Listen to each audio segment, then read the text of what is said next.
Hello, hello, hello. Yes, sir. Yes, Jasprit sir. Do you want to say something? I'm I'm just packing the voice. Thank you, ma'am. No Okay, issues. fine.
A very good morning to all of you. I'm going to start the inauguration ceremony. The chief guest for the inauguration ceremony, Professor L.K. Avasti, has arrived.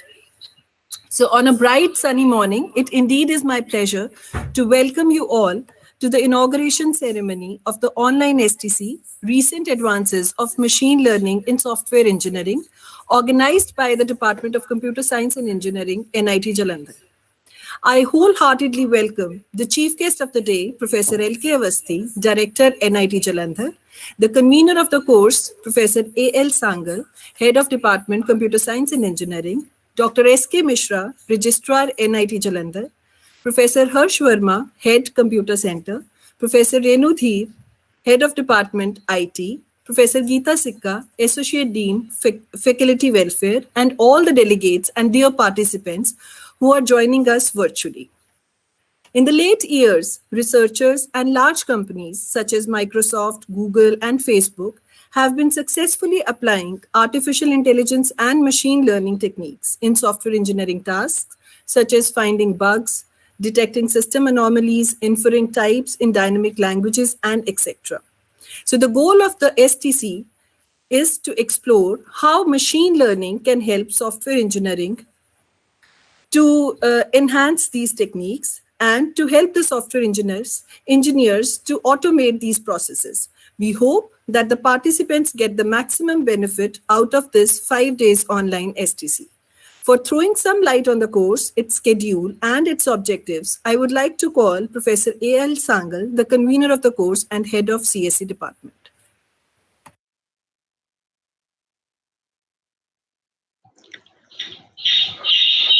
Good morning to the participants. Our Honorable Director and Chief Guest of the day, Professor L.K. Avasti, Professor Harsh Verma, Professor Mishra, Registrar of the Institute, Dr. Jagdeep, and Dr. Nonita, coordinators of this program. Dear participants, I wholeheartedly welcome you, all of you, for the 5 day online STC on recent advances of machine learning in software engineering, organized by the Department of Computer Science and Engineering. Now, I must admit that these machine learning and software engineering are the cutting edge technology nowadays, and the awareness about their application and advances is imperative. These technologies change the way human perceives the world. Software repositories archive valuable software engineering data such as source code, execution traces, historical code changes, mailing list, and bug reports. This data contains a wealth of information about a project status and the history. In the recent years, the advances in machine learning in various domains did not go unnoticed in the field of software engineering. Researchers have applied these machine learning techniques to tackle issues such as automated program repair, code optimization, code structure representation, defect prediction, etc.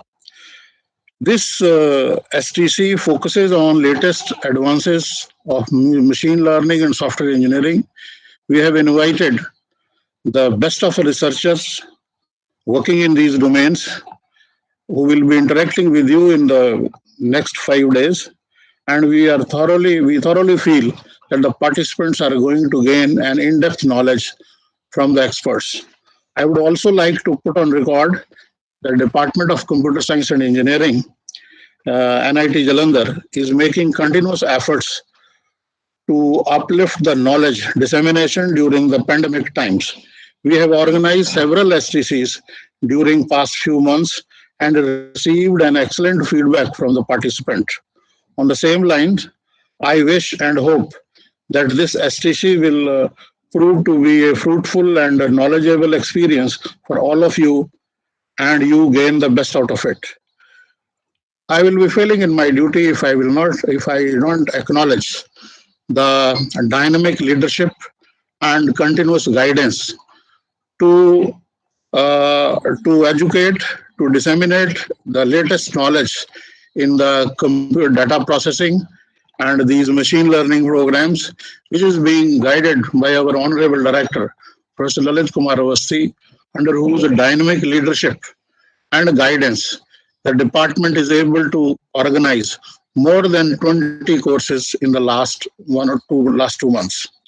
I would like to place on record again that the faculty, we are grateful to the institute and especially to the director, Professor L.K. Avasthi, for providing us 10 more faculty members who are now taking up the flag and flying it high of the Department of Computer Science and Engineering, and be it in placement, be it in patent, be it in research.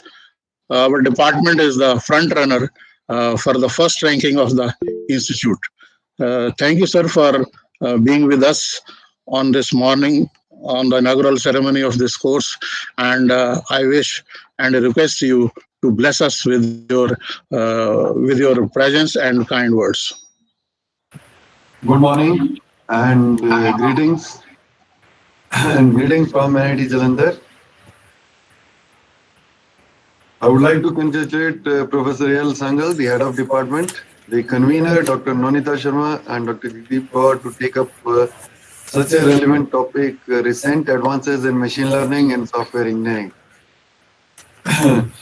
There have been more than 40 participants who are connected right now, and I think with the galaxy of the experts, they will all be benefited.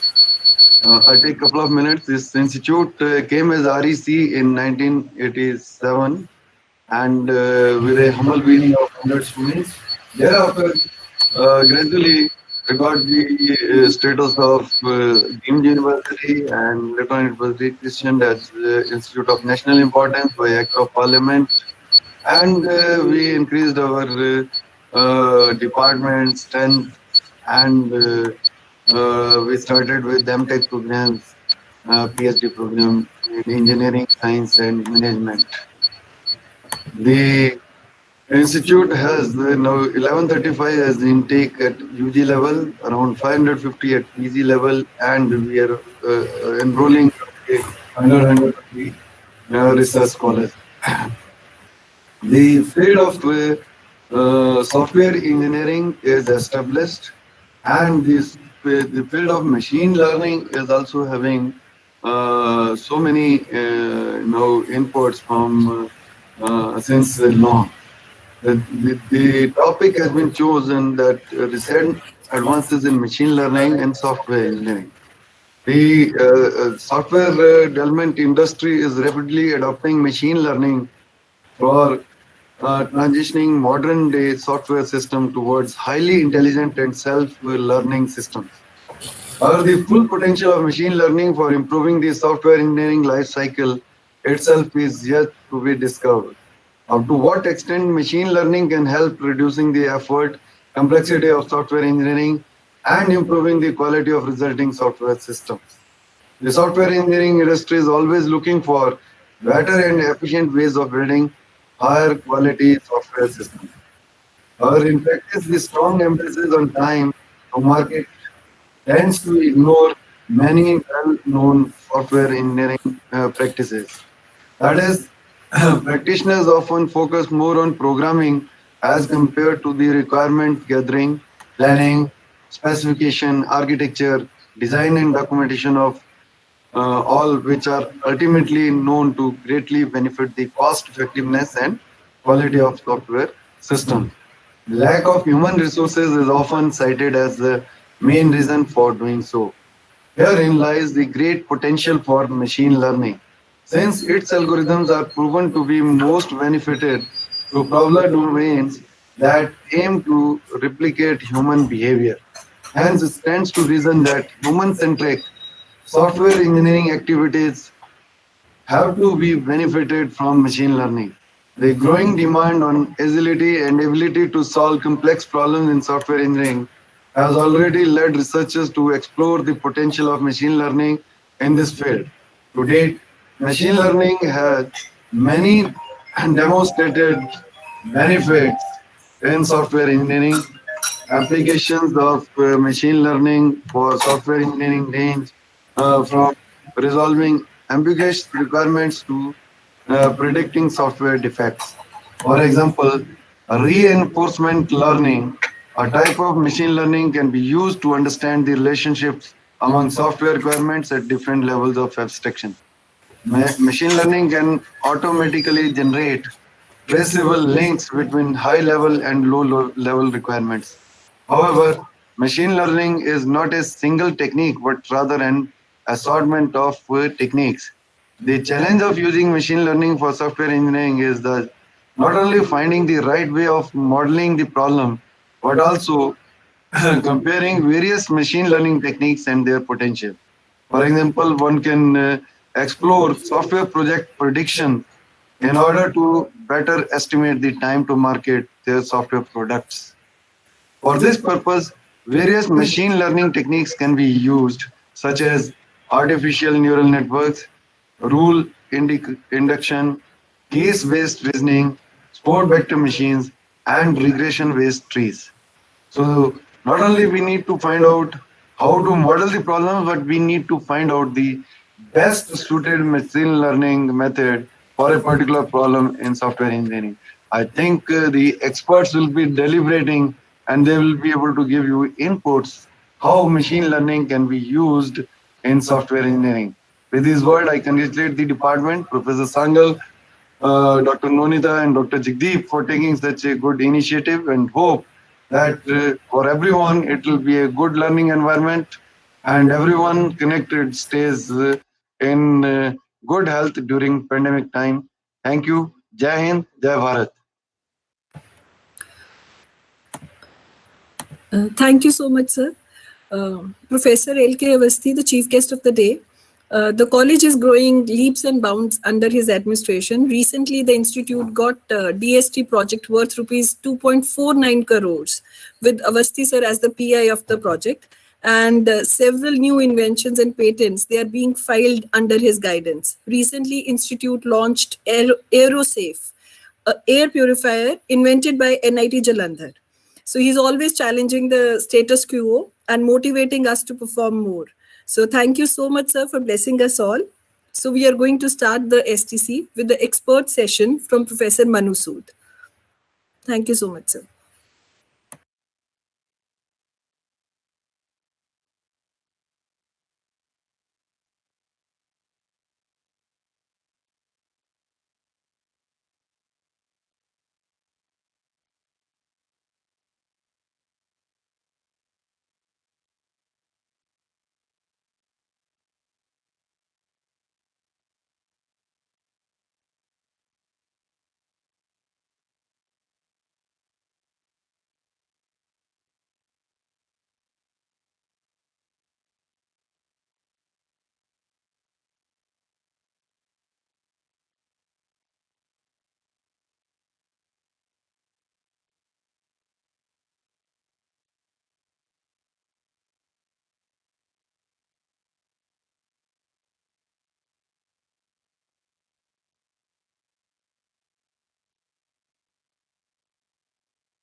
Jagdeep, unmute your mic.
A very good morning, Sood sir.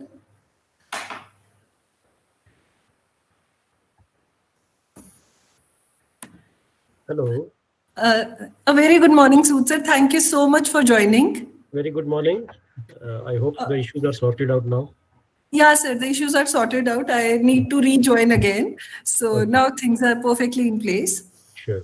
So, my coordinator, Jagdeep Kaur, she'll be introducing you in just 5 minutes and then you can start your talk, sir. Sure. Okay. Thank you.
Hello. Hello. Uh, Thank you, sir. I would like to introduce Dr. Manu Sood. He's professor and chairman in, in the Department of Computer Science and director of University Institute of Information and Technology, HP University, Shimla. He has done his BE from Government Engineering College, Jabalpur, MP. He is gold medalist in MTech from NSIT New Delhi. He has done his PhD from Faculty of Technology, Delhi University in the area of software engineering. He has an experience of 28 years in different fields and at different levels. He is founder coordinator of Training and Placement Cell, Department of Computer Science, HPU. He is also founder coordinator of MTech program in the Department of Computer Science in HPU. And he is member of various committee in the university. He is also member of various technical program committees, advisory committees, reviewer of different conferences and journals. He has around 50 publications in various international journals and 7 publications in national conferences and journal. He has completed 2 sponsored projects by UGC. We are glad to have you with us, sir. And I, on behalf of the organizing committee of this STC and NIT Jalandhar, welcome you for the expert talk and enlighten our participants with your vast knowledge and experience. Thank you, and I welcome you, sir. Over to you, sir. Thank you, Dr. Jagdeep Kaur, for such kind words. Although there is a little correction, I am not the director right now. I am a professor right now in the Department of Computer Science only. And I have around 90 plus publications till date in the international conferences and journals. Anyways, is my screen visible to you? Yes, sir. It's visible, sir. So should I start with my deliberations? Yes, sir. Yes, please. Okay. Very good morning to one and all present there. And before I start the deliberation,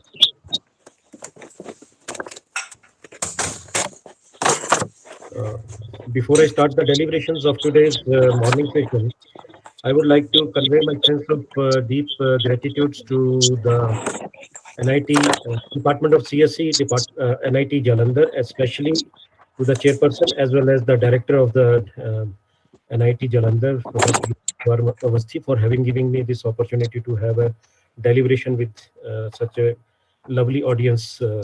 So I'll be discussing a few things with the audience for the next, let's say, 1 hour and so, 1 hour and How much time, Dr. Jagdeep, I have now?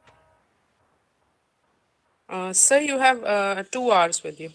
Okay, that's no issues.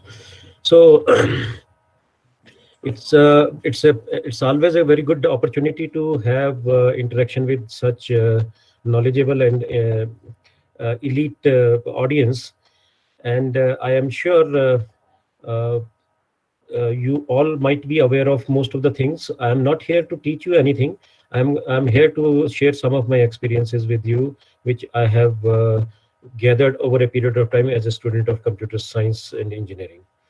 So the topic for today's deliberation is software engineering with the role of machine learning. I'm going to present a perspective on that with a focus on the software engineering and machine learning and their amalgamation, how we can reap the benefits of machine learning by using the techniques of machine learning and software engineering, or the other way around also, using the concepts of software engineering to machine learning techniques. So to start with, these are going to be the contents for the next 1.5 hours or so for my deliberations. Initially, I would like to start with some of the basics, very basic things that will be covered under the topic of background, and then I'll be sharing with you some of the computing paradigms which we have already seen till date, and a perspective for the future computing paradigms, a small perspective about that, and then I'll be coming to the real topic of software engineering, some of the latest software development trends which are trending in the market as well as the research circles today, and a little bit of machine learning and how machine learning can be used with software engineering to achieve the goals of software engineering. So to begin with, let's start with the background. This is a Information Technology Association of America definition of IT, which says study, design, development, implementation, support, and/or management of computer-based information systems, particularly software applications and computer hardware.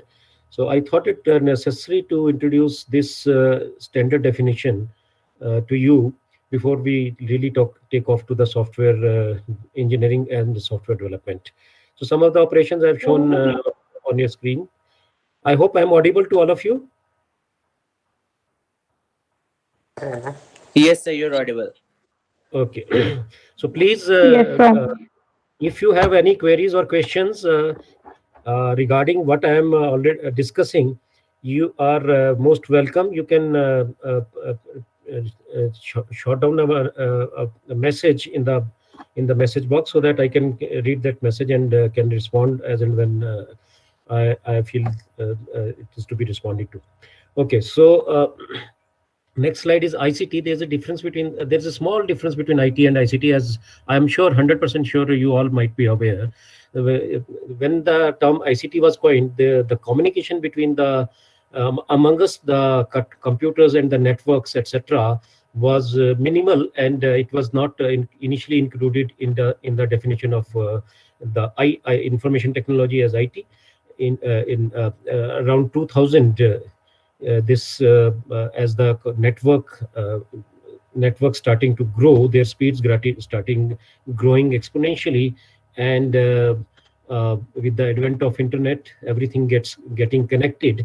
So communication started to play a very important role into the computing and the software engineering. So that's why the term was revised, and the ICT term was coined, which was the convergence of information technology and telecommunication technologies. So both of these technologies, when combined together, are called the ICT. And nowadays, IT and ICT are used interchangeably. So IT also, in a sense, IT also covers all the means of communication. As you can see on your screen, it defines a broad range of technologies, which include the methods for unified communication over short and long distances, which is very important. Short distances, when we are talking about local area networks or some other communication in a specific area, or long distances like vans and satellite communications. So it also covers the communication protocols, transmission techniques, communication equipment, media and communication, in addition to the original components of IT. And it also covers all the technical means for acquiring, storing, and processing information, which is data storage, data computing, data acquiring, etc., etc. So not spending so much of time here. On the lighter side, before we delve into the depth of the topic, I thought it necessary to give you a glimpse of what is happening today. As you can see, these are the latest statistics from the website called www.internetlivestats.com. And you can see these are the statistics of today, 7 a.m. In 1 second, approximately 30 lakh emails were sent and received, and around 87,000 YouTube videos were downloaded, 87 Google searches in 1 second on the internet. And you can see on your screen approximately 1,04,000 gigabytes of internet traffic was there on the internet, and so forth. So some more statistics. When you fire a Google query from any of your browsers on your screen, on any of your computing devices, it takes approximately 0.2 seconds to respond with the answers on the internet. And they mind it, this is the data which is approximately 2 years old. So nowadays it may be a bit better. So a Google query on an average travels around 1,000 computers back and forth, and it produces the answers to your queries on an average in 0.2 seconds. And while crossing through 1,000 computers, it travels 24,000 kilometers from your computing device to data centers and back before the information is shown on your screen. And later, as you can see, 2006 was the first day when Twitter started tweeting. And then yesterday, yesterday's statistics for total number of tweets was 650 plus million, which was 6,000 plus tweets in 2013. So you can see the things are moving at a very fast because of the communication speeds, because of various software developments and various technologies getting intermingled with the various development areas. So another basic thing which I would like to focus here is how did the change in chronological order, how did the focus of IT or ICT change? From initially, it was the IT or the computer system were only used for data processing, as you can see in the inner circle. Then they started playing the role of the business facilitator, and then data business enabler. And nowadays, this IT or ICT or the computing infrastructure is driving most of the businesses, as you can see on your screen. So in this total coverage of the path from data processing to the data business driver, the ICT has given birth to many recent and very many new terms. And some of these terms which I would like to introduce here are the digitalization, and digital footprint and trace and datafication. So digitization, as I think you all are aware, when we convert anything into digits, binary digits, that is zeros and ones, so for its storage, retrieval, and processing, as well as communication. Because our all our computing devices are digital devices, so we need to convert the data into binary digits, which are called bits, zeros and ones. And then this process, when taken on at a enterprise level, when an enterprise sees starts using ICT as a business driver for whole of the processes within its ambit. So the whole of the process is called digitalization. And then whatever we do today, anything we even we click one keystroke on the any computing device, it leaves a digital trace or a digital footprint. And a term which never got standardized and has not been accepted till now is called datafication, which is related to the management of the huge, humongous amounts of data which is being generated and produced and stored by various devices over the distributed computing systems. So now coming to the computing, so we have two terms called compute and calculate. There's a very small distinction between these two terms. Normally, arithmetic computations are called calculations, and algorithmic computations are called computing. So computing term has evolved into various stages throughout its journey since its beginning. So I can put, although there are three documented stages, the three stages have already been documented in a research paper. The first three: machine-centric computing, application-centric computing, and enterprise-centric computing. These have been documented, but the other two I have added to this chronology. So machine-centric computing was the era of the computing when the computers, the computers were the huge mammoth elephants, and were only used for something like data storage and retrieval. And what operations you could perform using this computing, these computers was restricted by the capabilities of the machine. And some of you, most of you might be doing, but you needed some specialized computer operators to operate upon these machines. And there were very few such machines available because of their bulkiness as well as because of their cost. So communication between the machines was it was almost impossible. Then came to do away with this kind of a computing paradigm.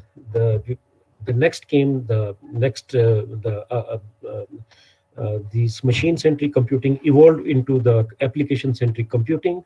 Application-centric computing is based upon the idea of personal computers on the desktops of each and every individual in an organization, having their own application programs and feeding their data and getting the things done through various applications on their PCs. And during this time, when this application-centric computing was evolving, there was not much of the network communication, because networks were just getting initialized. So not many organizations were able to use the networks or install the networking infrastructure. But in any case, if you want to transfer information from one computer to another computer, you used to have floppy disks and some kind of a hot swappable hard disk also came into existence during the fag end of this application-centric computing paradigm. So the main issue with this application-centric computing was because most of the people, they had their own application programs running on their own personal machines. So integration of the data was a big challenge, because most of the people, they have because in the absence of any centralized policy, they will have their data in their own formats and other things. So integration of that data at a single place was proving to be a very difficult task. So to do away with this kind of a limitation of this application-centric computing, we entered into the enterprise-centric computing. And enterprise-centric computing is based upon the fact that we envisage an enterprise as a whole, and then any computing activity that is to be undertaken in that enterprise has to be integrated with the holistic view. So enterprise as a whole and its activities, it's all of its activities got affected by the computing, and they were computerized. The automation was done at a holistic level, so that every user was able to use this integrated system, so that there was no compatibility issues. Anybody sitting at any place with proper authorization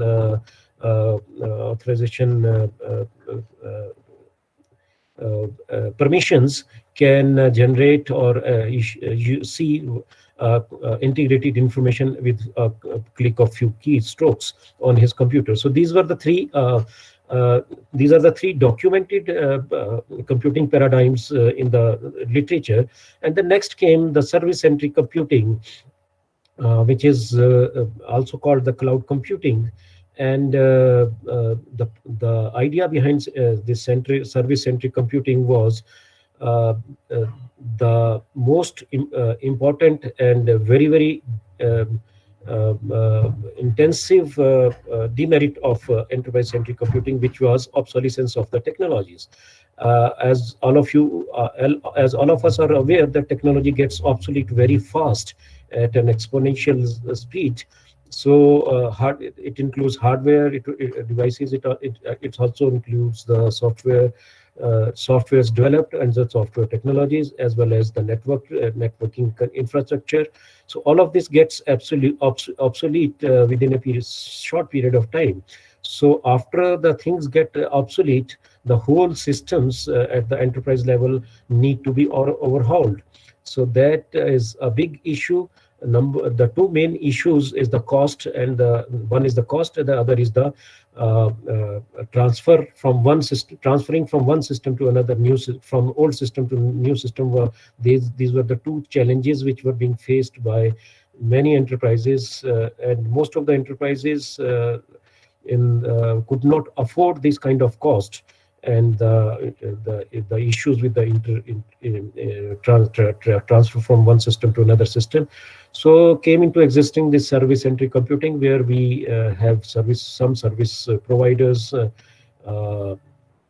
which can provide you services on pay-per-use basis, or whatever way, and then the enterprises do not have to spend too much of their cost and other things on updating most of the infrastructure facilities.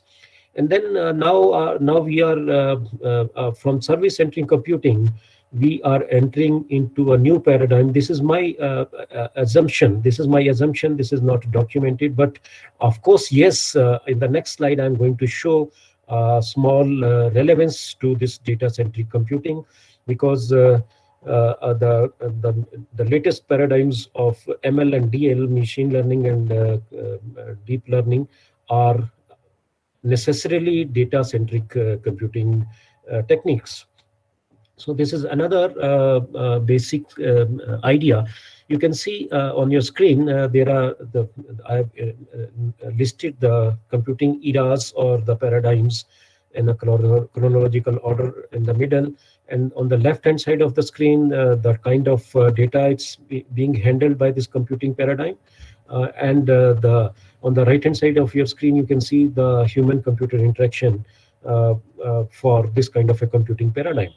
As you can see on your screen, machine-centric computing dealt with kilobytes of data, and initially it was dealing with kilobytes of data. And if someone of you remember a floppy disk of 8 inches, and he would appreciate the fact how much storage capacity did this floppy disk had.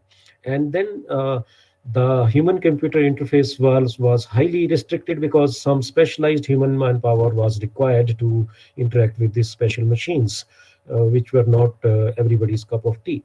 And then came the application-centric computing, which popularized the computing devices as personal computers. This was the era when PCs and the later and on the fag end of this application-centric computing, some mobile computing devices like laptops also started appearing on the scene. the kind of data they were handling were in megabytes, and the human computer interface was interaction was individualistic. Every person would sit on his own personal computer or laptop and then enter the data and use that data.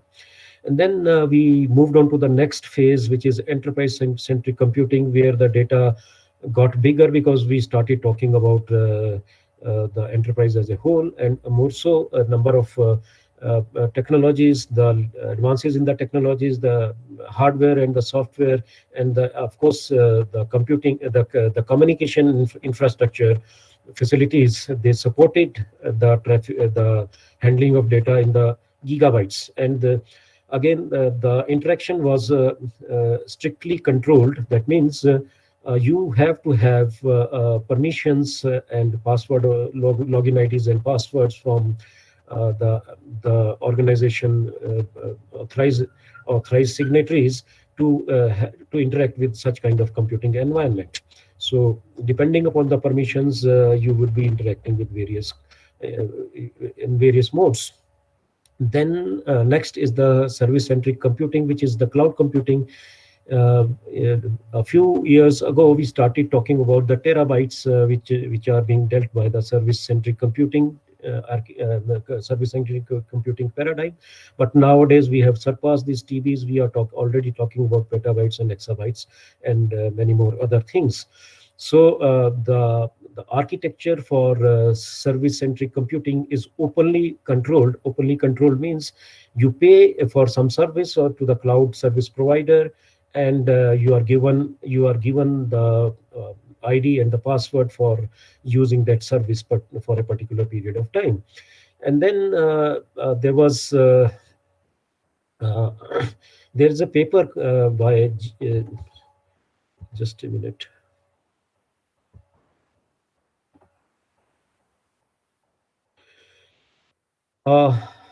Jim Gray was a Turing Award winner who was given this award in 2009.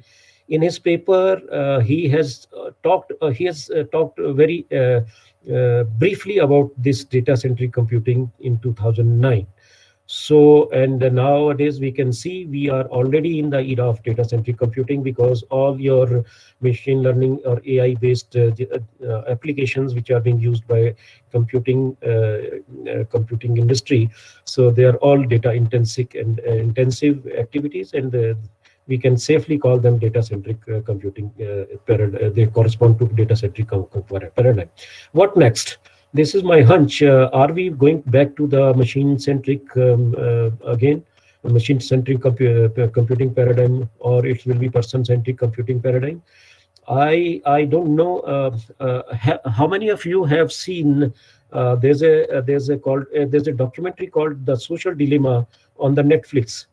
If you happen to see that documentary, it's a small documentary of 1.5 hours, and you will be in a position to appreciate this fact better, whether we are going to move into the person-centric computing or the machine-centric computing. So I would suggest, this is my recommendation. Some of you who can lay hands on the Netflix, they must watch this documentary of the social, with the names The Social Dilemma. And I'm sure most of you will be flabbergasted by what is being shown in that small documentary.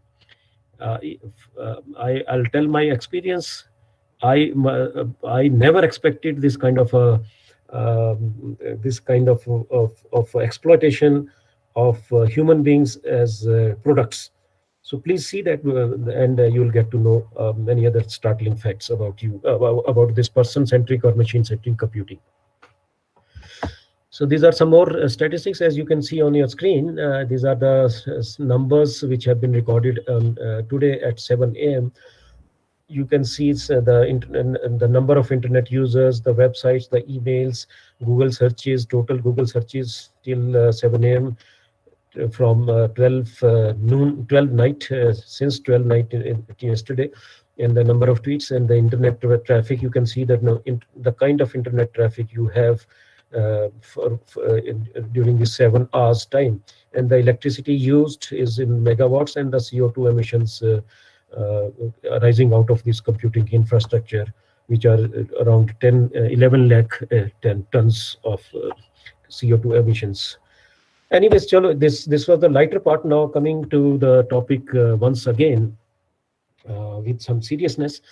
Jim Gray, the paper which I talked about right now, who was the Turing Award winner in 2009, he has listed 4 kinds of scientific research paradigms in his paper. In the paper, if anybody would like to have this paper, he can send me an email. I can send this paper to you, or otherwise you can find it on the net. So, according to Jim Gray, he has also dwelled upon various scientific research paradigms till date, and he has classified the research paradigms into 4 categories. The first was the category which was completely based upon experiments. You have something in mind, you start performing experiments as a part of your research, and prove or disapprove or come up with something new through your experimentation. So this was the first category, and then there was a theoretical science category, and most of the software engineering research initially which was carried out, most of it at least in India was based on this kind of research paradigm, which is theoretical science research paradigm, where experimentation are either a very minimal or absent from the scenario totally. So theoretical science. Then came the next. Then there is a next research paradigm which is called computational science paradigm, and where various computational models are being used in this research paradigm. Various computational models are used for approving or disapproving your research hypothesis, or getting some new insights into the research areas of your choice. And then this is what the 4th paradigm which he talked about was data intensive scientific research. So this is where I think AI, ML, and DL fit into the research. So in 2009, that means when he's writing in 2009 about this data intensive scientific research, so this might have started the initiation of this kind of a data intensive scientific research might have initiated quite early, and that is why he was able to document it in 2009. So coming to the third and the important part of this deliberation, now what is software engineering? All of you know, but let me take a detour to introduce some of the concepts. Because although all the concepts could not be covered, but most some of the important concepts I have tried to highlight here. First of all, why do we call it software engineering? And I'm very sometimes earlier in my career, when I started the research work in 2000, somewhere in 2000, when I started my MTech thesis, I was deeply impressed by this area. But then there was some tags, you can say dilemma, or some negative tags attached to this discipline, because most of the people around, whether practitioners or academicians, especially in India, they did not consider as an engineering discipline. So I'm still not very sure whether we can truly call it an engineering discipline, but of course, yes, I am pretty well convinced that this is an engineering discipline now. So, what is an engineering? What is the discipline which is called engineering? So, engineering is, as you can see on your screen, there's a definition of engineering from Engineers Council of Professional Developments, United States. They say what is engineering is it is the creative application of scientific principles, which is very, very important. Scientific principles principles are nothing but the observations or the documented observations which happen around us in the environment. So when they become when we put them in words, they becomes laws and principles. So we use these scientific principles to design or develop structures, machines, apparatus, or manufacturing processes, or works utilizing them like singly or in combination, or to construct or operate some same these all these things with cognizance of their design, and then to forecast their behavior under scientific operating conditions, and then all as respects at an intended function. It includes economics of operations as well as the safety to life and property. So these are some of the ingredients of any discipline, which can any branch of science. If it has to qualify for the branch of engineering, it has to satisfy all these criteria. And more loosely, in Great Britain, it was used as a manufacturer or assembly of engines, machine tools, and machine parts. So this term was also used loosely for some other purposes like manufacturing also. The word engine and engineers was derived from these are from the same Latin root, engine and engineers. Engineers, these two are from the same Latin root, and the word is engineer, which means to create. So to create, the whole thing, any engineering branch starts with the creation of something. And in software also, we create the software artifacts. So, and if we employ the scientific principles to design and develop these artifacts, then this branch definitely can qualify for as an engineering discipline, as now it has been well established in the literature. So software systems all around us, we all know that almost any modern device which you come across today has a software in it. The importance, this slide shows the importance of the software. Almost all disciplines make use of software. Sorry? Yes? Any questions, please? Hello? Hello? You're audible, sir. I'm audible. Should I continue? Yes, sir. You should continue. I guess that was by mistake. Achha, okay. So almost all disciplines, it includes the disciplines include academics, the defense, communications, astronomy, engineering, social media, transport, finance, e-governance, fashion design, commerce, healthcare, etc., etc. As you can see, name any discipline and it's affected by the software systems.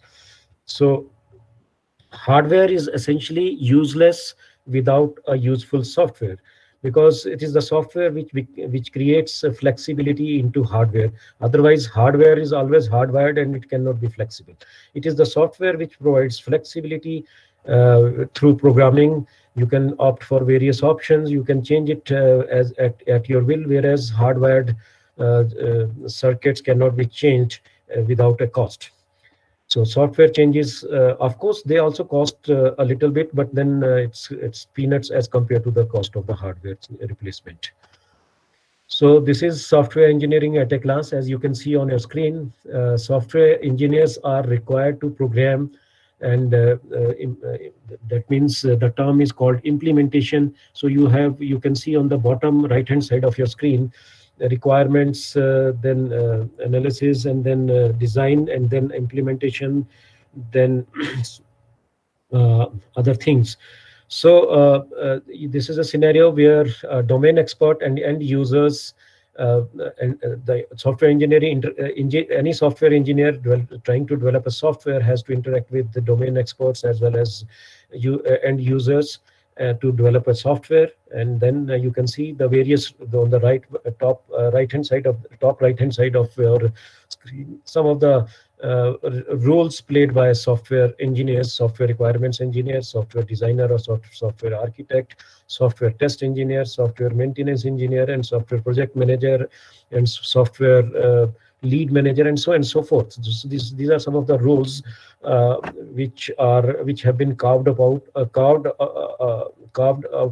on the basis of the software process. So let's see some of the principles of software engineering. As you can see, some of the principles of the software engineering. But before that, yes, let's again.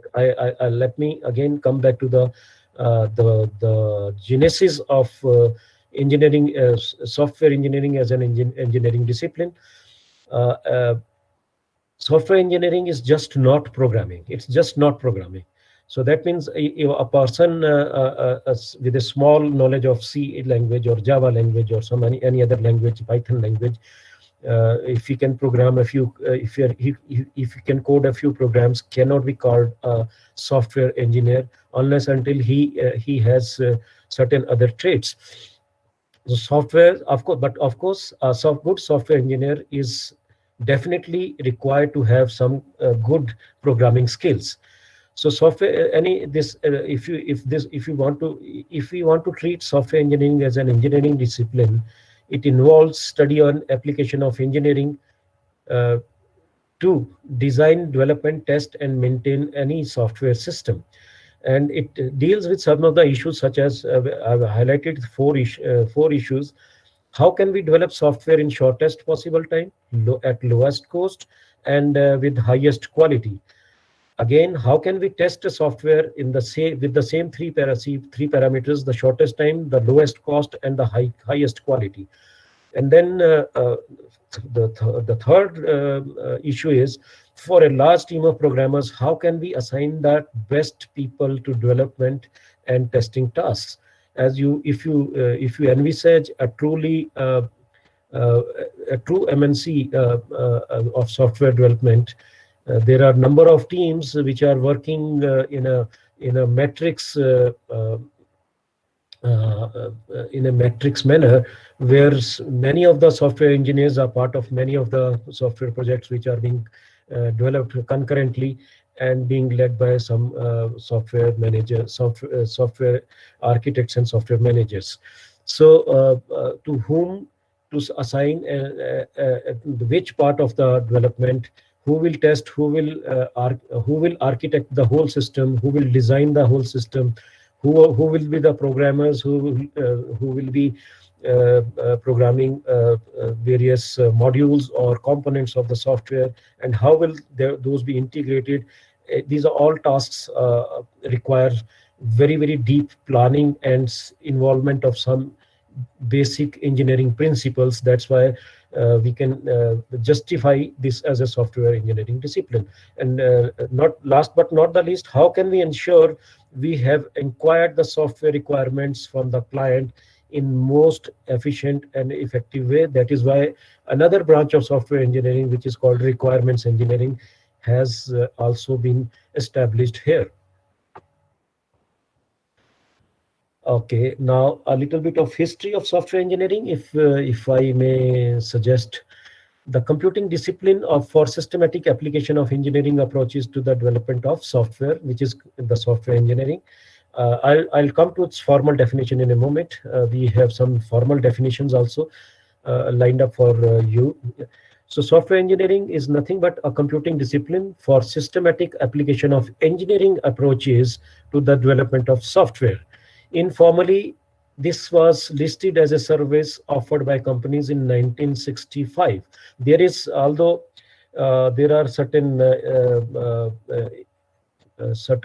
contradictions about who used the term software engineering first, but going through the literature, I have listed a few some of the people who were involved in coining this term software engineering. Okay, so first it was formally used by Oettinger in his paper, as you can see on your screen, on the bottom side of your screen. There's a paper called President's Letter to ACM Membership, which appeared in the Communications to ACM in 1966. So this paper had the mention of the term called software engineering for the first time, as per some of the as per some of the documents in the literature. But again, there are certain documents where a NASA engineer, Margaret Hamilton, which who was involved in the development of software for Apollo 11 spacecraft in the 1960s. As you can see on the background of this screen, on the right hand side, there's a lady standing behind in the background. There's a lady standing with a pile of code, which was the code for the Apollo 11, and it is assumed that she was there are certain documents which say she was the one who first coined the term software engineering for this the software which was being developed for Apollo 11. And also there is some evidence which states that NATO conference in 1968. In this conference, the name of the conference was itself it included software engineering, and the conference was conducted by Professor Frederick L. Bois. And you can access some of his papers and find the reference of software engineering 1968 also from his site. So these are some of the formal definitions in chronological order for software engineering. As you can see, the Fritz Boer, which I talked about, it's 1971. He formalized the definition of software engineering for the first time, which said establishment and use of sound engineering principles in order to economically obtain reliable software that works efficiently on real machines. And of course, you can see this was not the complete definition of software engineering, which was revised by Somerville in 1982, which said an engineering discipline concerned with all aspects of software production. Again, the next definition came in 1990 by IEEE, which was included in the IEEE standard 610.12-1990. And this standard is called IEEE Standard Glossary of Software Engineering Terminologies. And it says the application of systematic. Now you see the word systematic was not there in earlier definitions. So this is a systematic, disciplined, quantifiable. The quantifiable is also very, very important, because had it been not an engineering branch, quantifiable would have been very, very difficult to justify in this definition. So quantifiable approach for the development, operation, and maintenance of software systems. And the final definition, which is used till now, is again from IEEE, which was included in 2010 in its vocabulary of systems and software engineering. It says scientific application of scientific and technological knowledge, methods. Now you see, the word methods have not occurred in any of the first three definitions. So method is also important. When we talk about systematic development, we have to talk about the methods also, and the experience to design, implementation, testing, and documentation of software. So these are some of the technical definitions or the standard definitions available in the literature for software engineering. Now, let me delve a little bit deeper into this software. We talked about the principles. What is a principle? Principle is nothing but some observable scientific behavior around us on some objects or on any part of the environment. So when it becomes a principle or a law, so that is involved in any scientific endeavor. So that is this is true for the software engineering too. And these principles form the basis for prediction and action. Prediction means what is to be done next, what is to be done after a particular phase is over in software development, and so on and so forth. So what are the ends? What are the actions based upon sound principles and laws which need to be taken so that a software product can be developed? So these all are principles, and you can see on top of that, principles are being used by methods and techniques. What are methods and techniques? These methods and techniques for all, as far as our software engineering branch is concerned, mostly for all practical purposes, these two can be used interchangeably. Although methods can be implemented using various techniques, that is the fine distinction between the two. But here in this branch of software engineering, we have a tendency to use these two terms interchangeably. So principles form the basis of methods and techniques, and which gives birth to a systematic way of doing something. So how the term systematic got involved? Because we started using methods and techniques based upon certain principles. That's why the term systematic got involved in software engineering. So methods and techniques, usually for all practical purposes, these terms will be used interchangeably. They tell you how to plan. They help you in how to plan, how to elicit requirements, how to estimate, how to design, how to restrict faults, how to test, and how to make software reliable and secure, and so on and so forth. And mind it, these methods and techniques are based upon sound principles and laws. Now, the next thing which comes into picture is the methodology. Methodology is a term which envisages a number of methods and techniques based upon certain sound principles so as to achieve the product through engineering principles. So body of practices, it consists of body of practices, procedures, and rules. So it is a system of methods, techniques, and principles used in a particular discipline. So in software engineering, we have various kinds of methodologies based upon which we have number of software development life cycles and other things also. So an example of methodology is we want to perform a task, and you can see in a dotted box, we have three activities. These three activities are linked together. You can see the first activity is implemented by a method A, and then this activity makes the system take a decision, and based upon the decision, there are two types of activities, either activity C or either activity by using method C or activity using method B is implemented, and this whole process in this systematic way is called a methodology, and so on and so forth. So this is an example of a methodology. And then on top of these methodologies, to support the production of the software using the engineering techniques, there are certain tools which support the application of methods, techniques, and methodologies to implement various things. And then this is a methodology and tools. You can see the same diagram with tools. So you can use a tool to implement method A. You can use another tool or the same tool to implement method B, C, and X, and so on, so forth. So these are the tools which are helpful in automating some of the tasks which otherwise you would have to perform manually. So an example of tools is the case tools, computer-aided software engineering tools. You can use in different phases, various types of case tools for different phases of software development.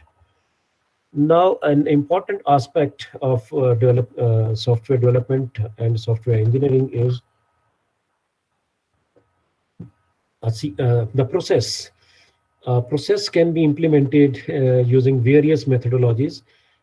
It can be depending upon our targets or the goals. We can choose a particular methodology or a mix of various methodologies to implement a process. The example of the process you can see on the bottom of your screen.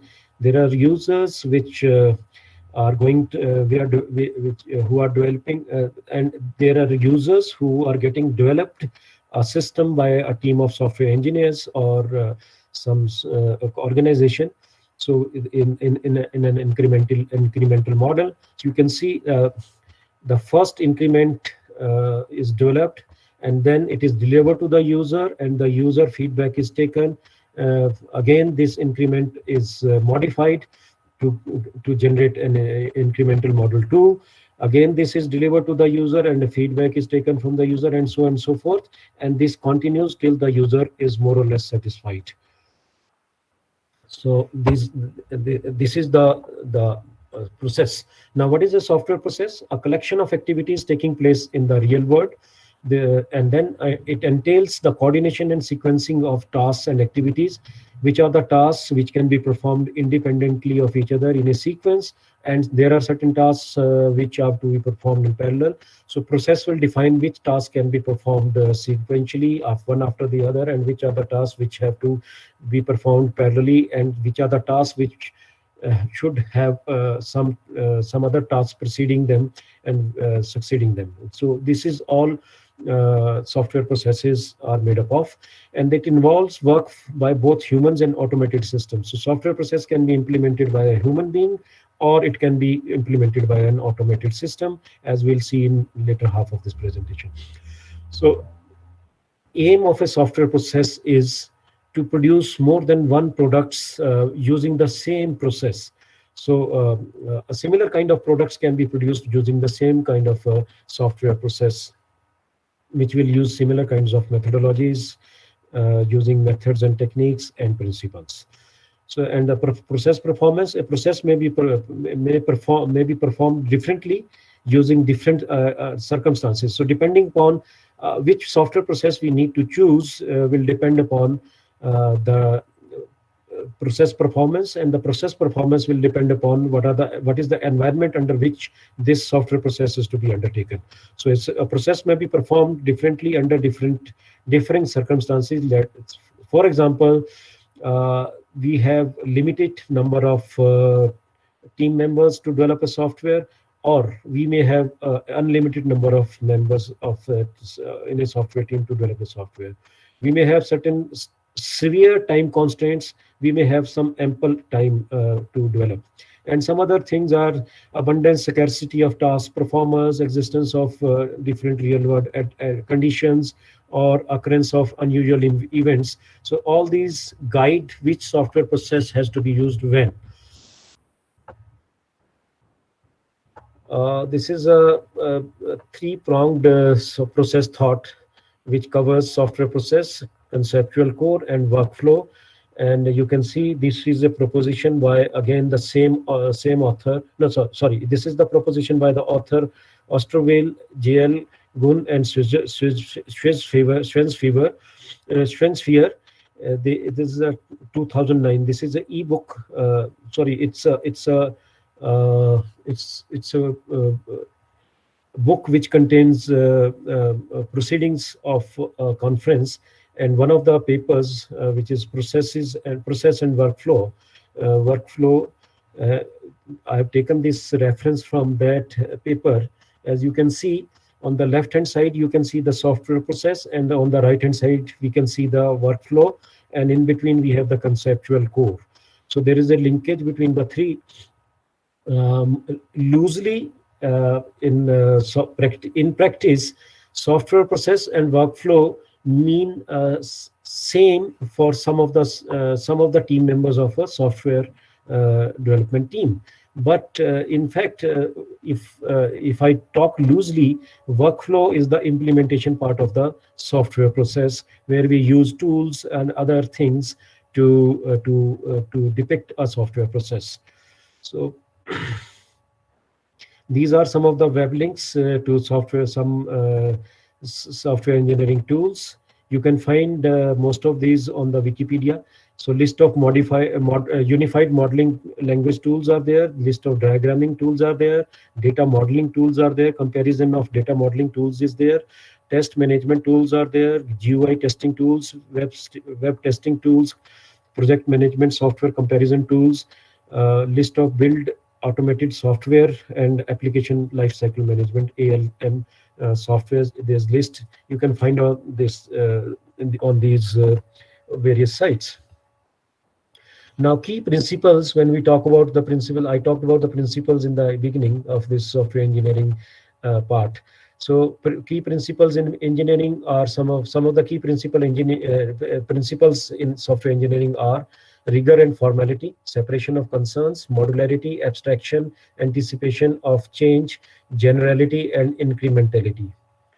So, and these have been taken from a book on software fundamentals of software engineering by Ghezi, Jazayeri, and Mandrioli, and the book was published in 2003. So we can see one by one all of these three. Rigor enables repeatability and allows teams to avoid problems experienced in the past. So a team, if an exercise is rigorous, then it enables repeatability. It ensures that the process can be repeated a number of times with the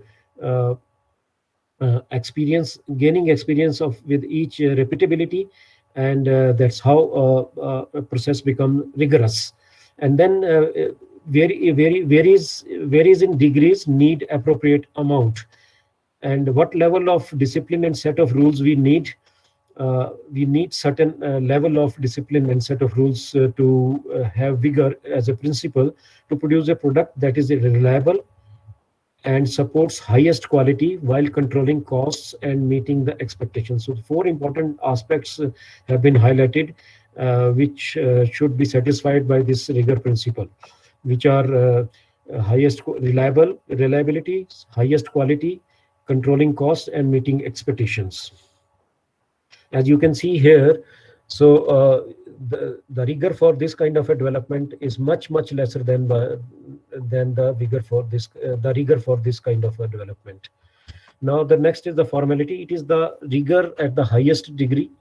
So it is a formal practice which is why the software system can be verified by mathematical laws. But these formal systems are very rare, and because not many people can understand the implementation and the nuances of various mathematical laws, and it is very difficult to represent the physical entities of software development using mathematical laws. So, but still, formal systems are there. They allow automation, maybe with the help of tools, and the source code is written in a formal language. Some of the source code is, we can have some formal languages, so source code in those formal languages can also be written. The formal methods can be used like patronage, etc. And then the next principle is the separation of concern, and as you can see on your screen, the term was first used by Dijkstra in his paper on the role of scientific thought in 1974. And is it similar to decomposition? I'm leaving a question to you. Is decomposition also the separation of concern, or they are different? Think over it. Separation of concerns and decomposition, are these the two different paradigms, or they are the same meaning?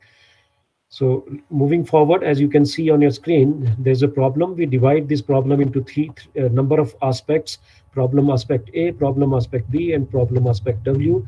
And then we solve these problems, these smaller problems, and find out the solution to the whole problem. So this is also called a divide and conquer approach. This identifies different aspects of a problem, and which can be treated separately, individually, and then can be combined to have a holistic solution to the problem. Now, complexity, one of the major issues which I find is very difficult to handle in this software engineering thing is the complexity. And to my knowledge, probably the most difficult part of this kind of a scenario is we do not have a formal definition of complexity in literature. Complexity cannot be defined. I have gone through a lot of literature, but the hypothesis which I can propose here is complexity has never been sufficiently defined And to my mind, it can never be defined completely because of its complex nature. Complexity, defining complexity is very, very complex. So that's why complexity is a term uh, which is causing a lot of uh, issues in software development. And anyways, there are ways and means to tackle this complexity, although not in its entirety, but yes, we can uh, uh, tackle complexity to up to a comfortable limit. And some of the techniques which are used to tackle and control complexity in software development are abstraction, and then next point is decomposition with separation of concern. So your the answer to my question lies here: decomposition with separation of concerns. And the third technique which is used to tackle the technique and the issue of complexity is the modeling. So one way to master complexity of a software project is to separate the different concerns. The different concerns may be time, quality, views, parts, skills, etc., etc. And you can see on your screen the time is in phases, it is in iterations, it is involved in activities. Qualities are functional qualities. They can be related to the efficiency, they can be related to the usability, it can be related to the reliability, and so on and so forth. And then there are certain views, different views from by different people. Structural view, there can be a behavioral view, there can be layer separation like model view combination. And then there are parts which are called models, so that there is modularity. And then the responsibility and skills can also be the parameters on which different aspects uh, uh, uh, on which the separation of concerns can be made. And these responsibility and skills are those of project manager, system analyst, and software designer, and programmer, and so on and so forth, because everybody will have his own skill set and own responsibilities. So we can divide the concerns among us, the team, very well. So this is again a decomposition. So decomposing software into modules, which has been a standard practice for a long period of time. So a complex system can be partitioned into smaller and simpler units or parts, which can be called modules, as you can see on your screen. So what are these modules? These modules combine into a modular system. So as one thing very important here to realize is, when we decompose a system into smaller parts, as you can see on your screen, you have a system which has been decomposed into subsystems. And this is the subsystem in the middle. And then we have decomposed this subsystem into further modules. So we have 4 modules for this subsystem, we have 4 modules for this subsystem, 2 modules for this subsystem, again 2 for this subsystem, and 3 for this subsystem. But the important point here to keep in mind is, when we decompose a system into further subsystem or modules, the constraint, the only constraint which should be enforced is, we should be able to get the complete system from these modules when they are combined together. It should not happen that the subsystem or the modules and submodules into which a system is segregated, when they are combined, it falls short of giving you the full system. So you have to be very, very careful when decomposing a system into modules. So all of the modules should be in a position to give you the full system in turn. So मॉड्यूलराइजेशन और modular system design का purpose तभी solve होगा जब आप इस constraint को fulfil कर पाएंगे. But there is a trade-off which we have to be careful about. As you can see, you have a screen, you have a graph on your screen which has been presented by Pressman in 2015. It is a graph which has been plotted against the cost of effort as well as the number of modules, cost of effort as on y-axis and number of modules on x-axis. As you can see, the total software cost is a kind of a cup, is in the form of a cup, whereas cost per module is exponentially decaying. As you grow in experience, as you can use some of the reuse some of the existing modules or techniques into further module development. So the cost of module, as the number of modules grow, the cost per module grows reduces exponentially, but the cost to integrate enhances exponentially, as you can see here in this curve here. So from this graph, as you can see, this is the region which is the region of minimum cost. So we must try to restrict our effort into this area as a software developer. So there are two approaches for modularization. There is top down and bottom up. What are the advantages and disadvantages of both of two, and which one is suitable? The next 4-5 slides are about this. Decomposability, we have two approaches, to top down and bottom down, as you can see on your screen.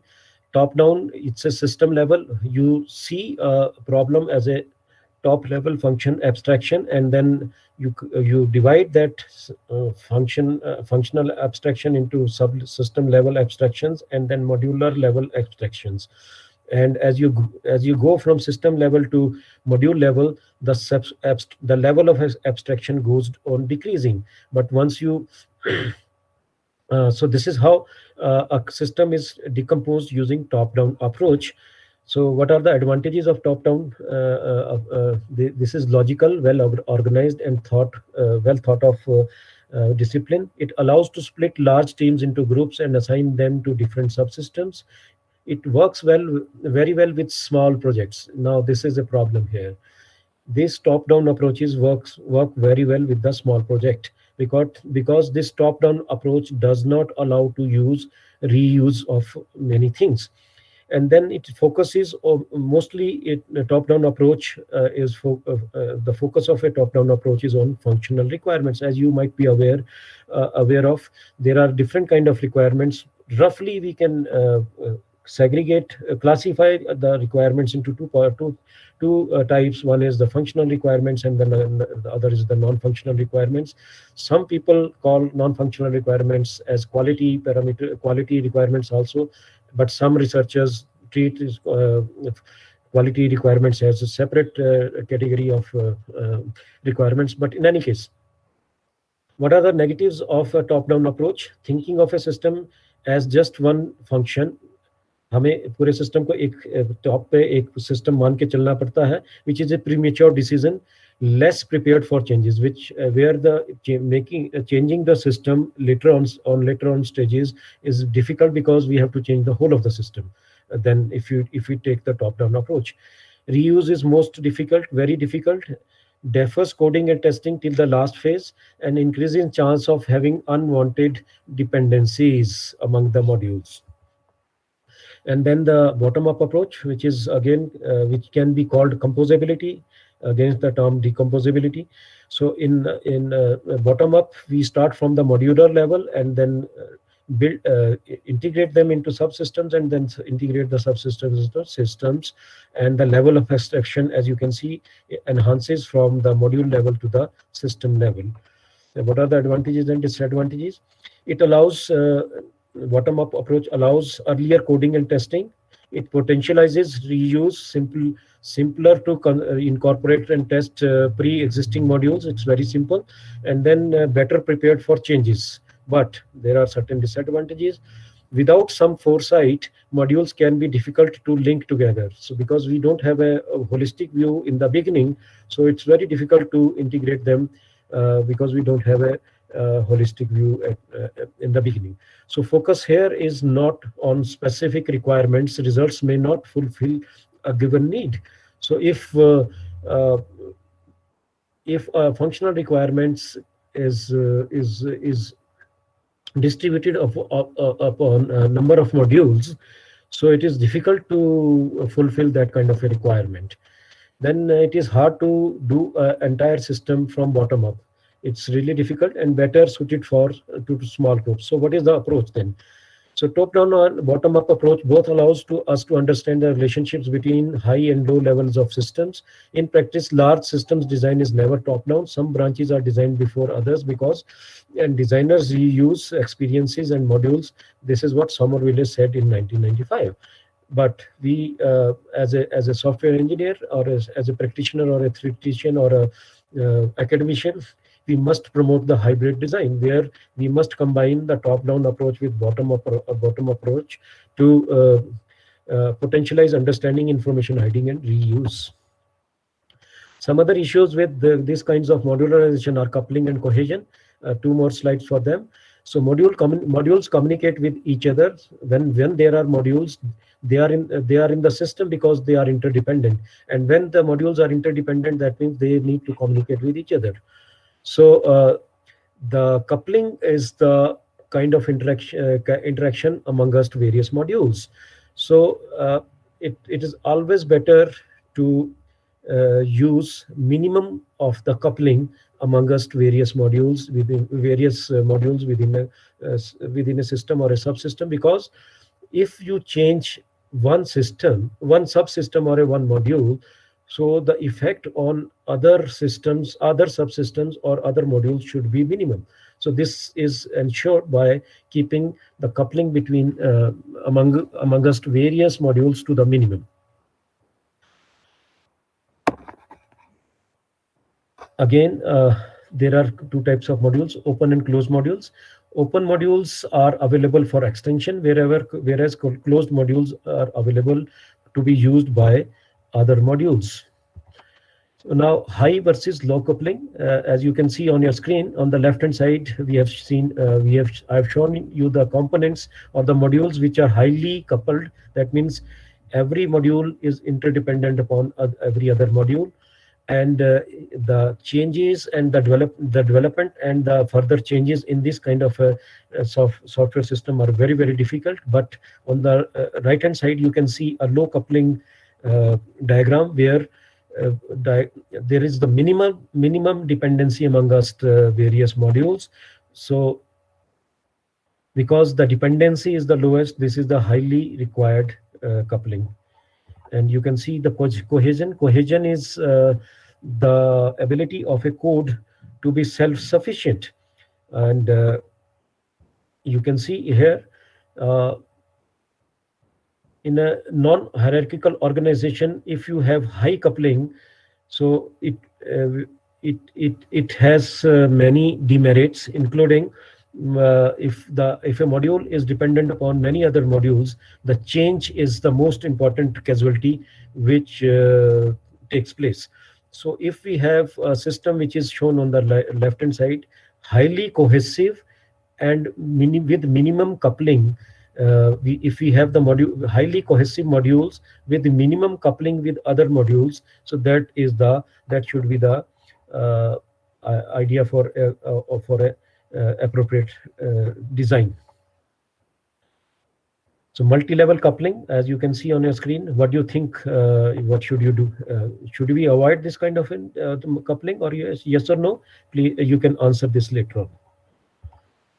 So this is abstraction. Abstraction is to hide the unnecessary details and focusing on the most important and the significant details. As you can see on your screen, if I want to simulate a calculator on a computing device, so I need to have the keyboards abstracted on the device in the form of buttons. So this is the kind of abstraction, which is another technique to handle the complexity.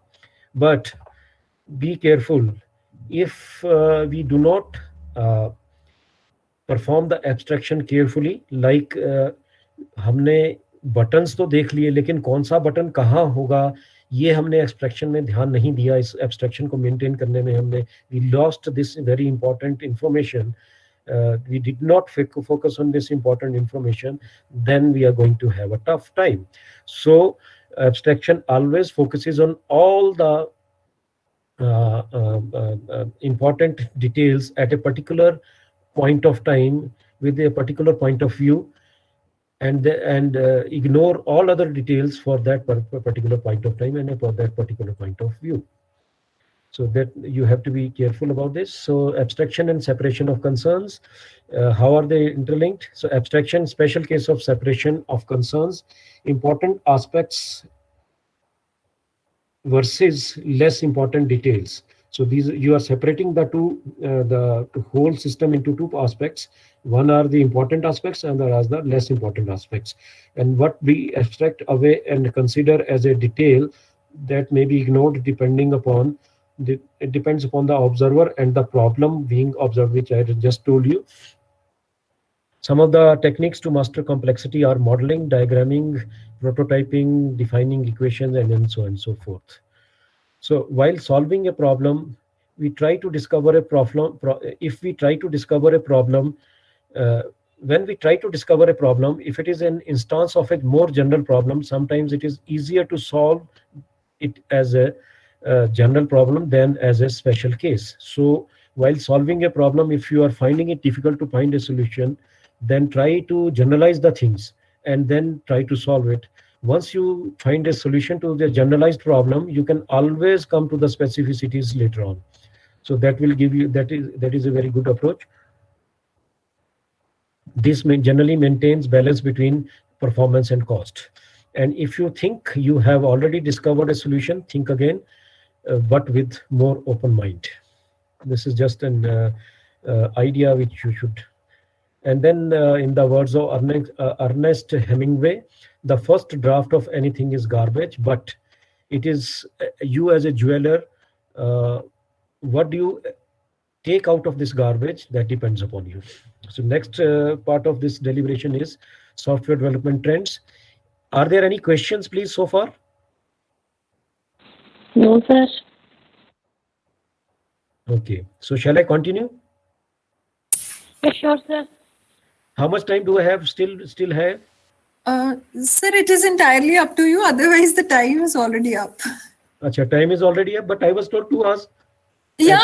It was around 1.5 hours. But you can take your time. We are just enjoying your talk, sir. Chalo, thank you so much, but I don't want to be a burden also. So just a minute. I'll try to now brief a little bit, to be brief as much as possible. These are some of the predictions for software development as are available on the website. As you can see, the website is towardsdatascience.com, and these are available on this website. There are certain, these are 20 predictions for the future.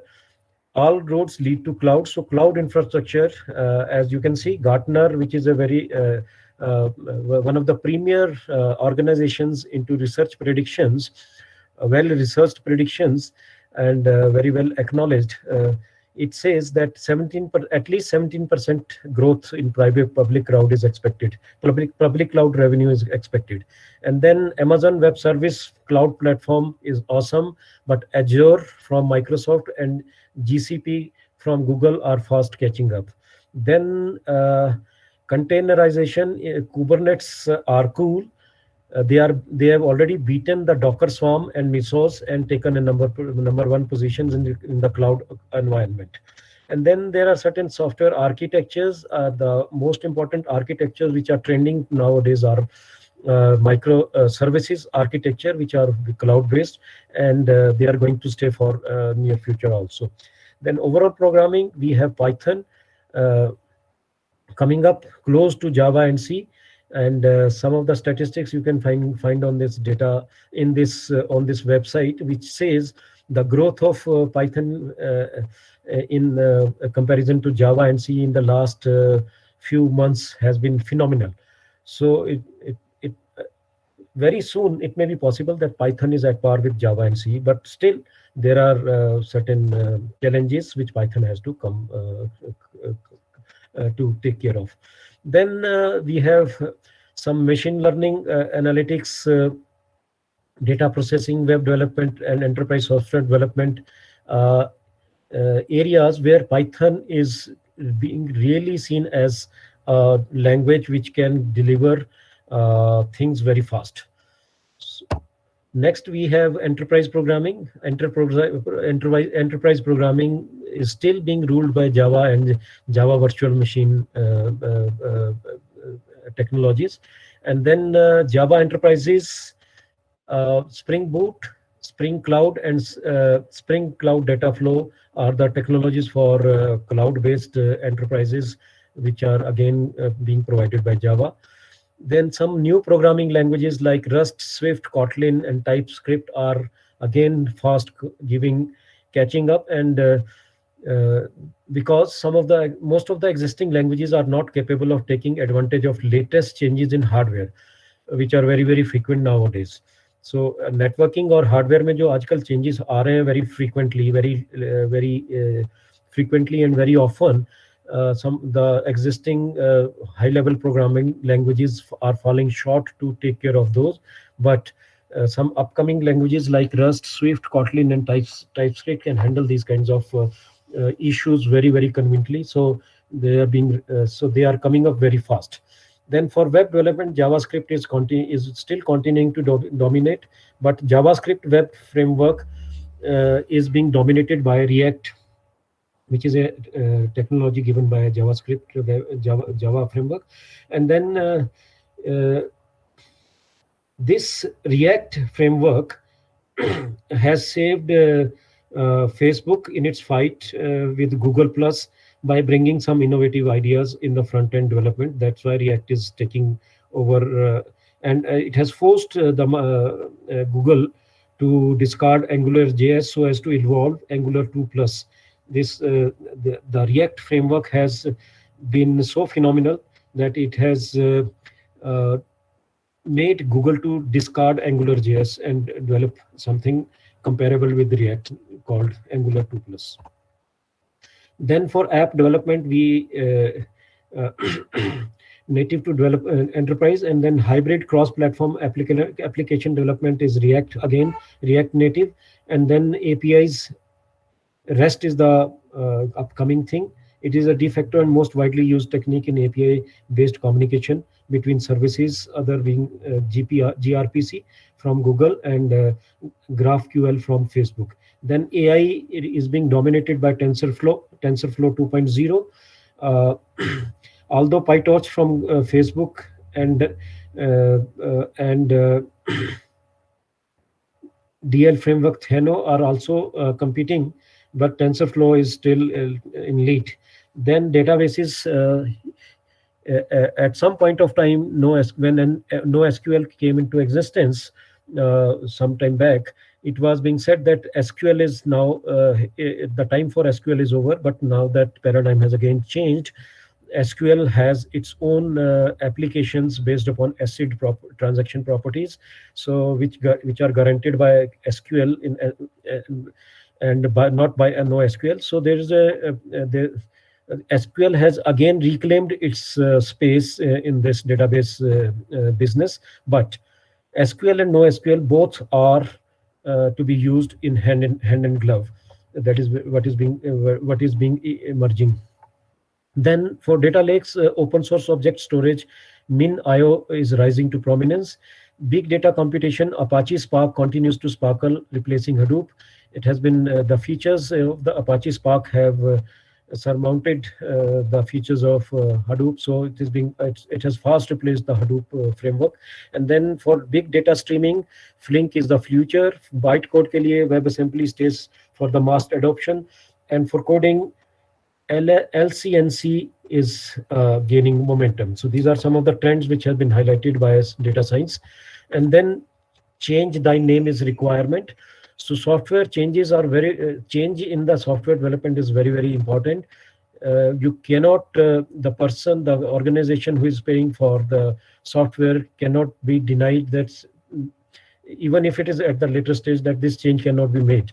So under this kind of circumstances, software changes become all the more important.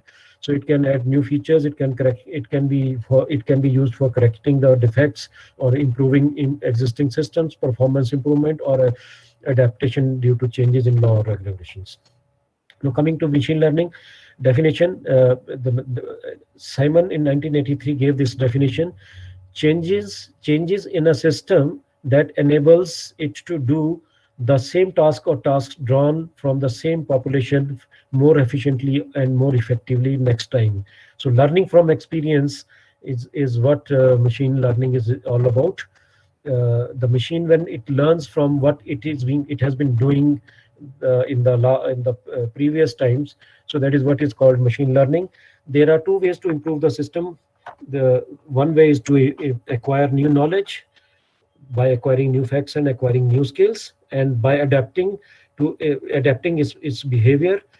How do we adapt? How does a machine adapt to its behavior? Adapt its behavior by solving problems more accurately, which were being not solved very accurately earlier, and solving more problems more efficiently, which were not that efficiently being solved earlier. So learning as the part of machine learning, according to Hubbard Simon, learning is any process by which a system improves performance from experience. So which is a very important part of machine learning. And then what is the task? The tasks that come under learning are classification, categorization, or clustering, then problem solving, problem planning, problem control, and then prediction and some other things. Why machine learning? Why do we have to go for machine learning? Because it develops better computing systems, develops systems that are too difficult, expensive to the systems which are difficult to construct manually.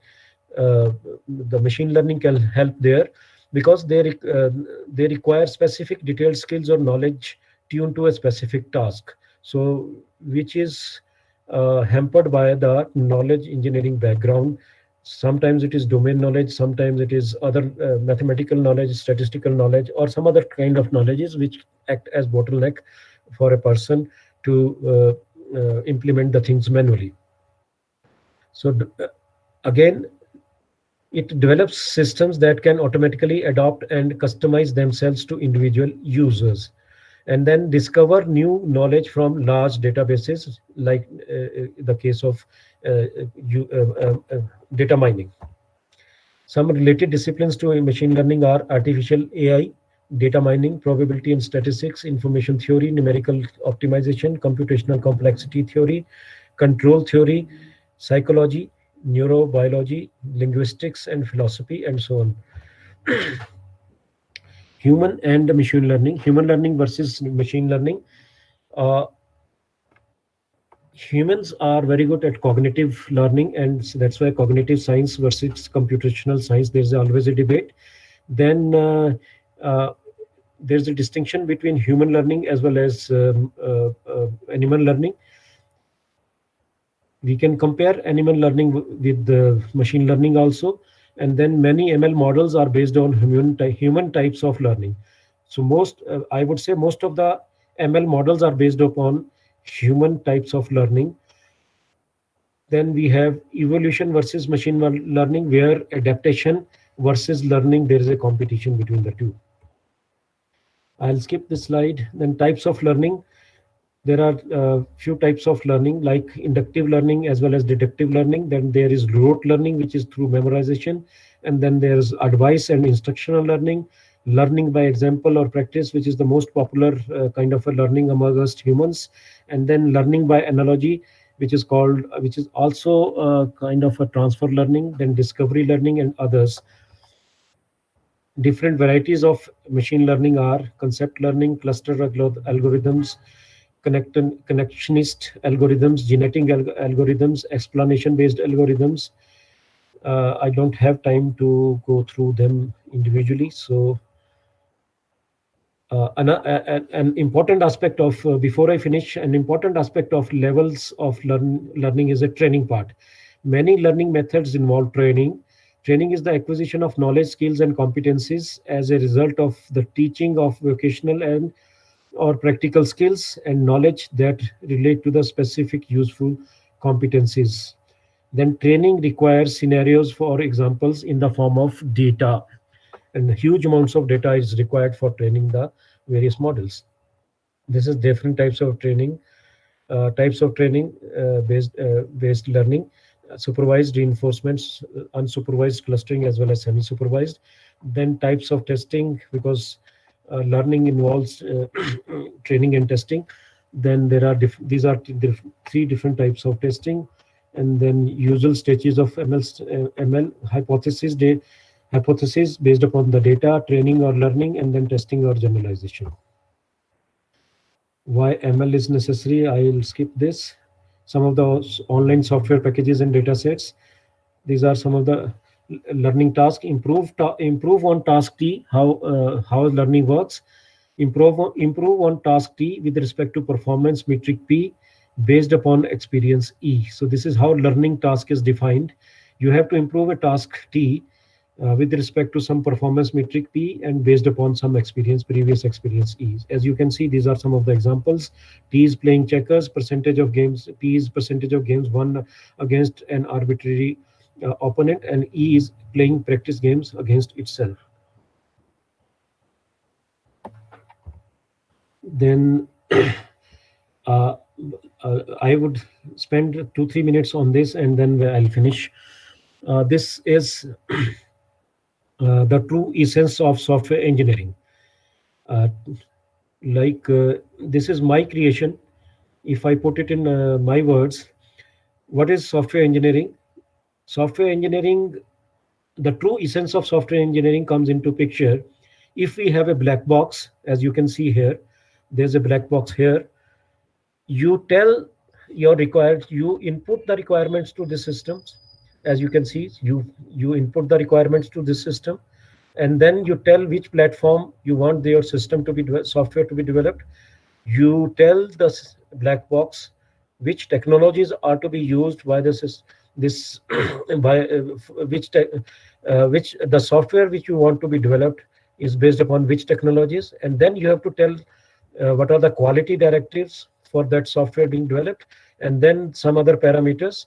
When these 4 5 things are input to the black box will give you executable code, which will be for a particular platform based upon these technologies and will satisfy these quality directives and these other parameters. In addition to this executable code, we must have some other deliverables, like some of the documents or some other artifacts and some milestones. So you can see here, this is a software development process and tools. This is the area of this black box. This black box consists of this software development process box, as you can see here, and it is supported by certain relevant tools. And this is the area which is again which is in parallel to this software development process, and this is the software testing process. This highlights the need to have a software testing process parallel to the software development process, and both of these are to be supported by appropriate tools to implement the things. And then there are certain metric suites which are to be used by this black box to keep the things under control. And then there are certain methods which are responsible for mitigation of faults and risks. And then there are certain architectural and design artifacts based upon certain processes of software development. So these combined together, we are very far away from the situation, from a scenario where when we have a automated machine, we have a automation tool to which we give our requirements. We tell which platform we want our software to work upon. We tell it which technologies are to be used for developing that software. We tell it that which quality, these are the quality parameters which this software, the final end product, should adhere to, and some other parameters maybe which are required. And then this black box should be able to automatically generate an executable code along with other documents, other deliverables like documents, so that without the involvement of any human being, we construct a software. So that will be the true essence of software engineering, and I would call it an automation, automating the automation version 1, because I had this idea long back ago, but couldn't really work on this idea. But this this talk has given me an option, an opportunity to come back to this area again and then work. In future, I'll be I'll be working upon it and trying to improve. I'll try to improve this version of the this black box. So as you can see here, you can envisage the role of AI as well as ML and DL in this kind of a scenario, which is the true essence of software engineering. So with these are some of the recent advances. So I think I've already overshot my time, and so that I have to skip some of the topics which I intended to cover. But in any case, I thank you all for very patient hearing. And if you have any questions, please let me know.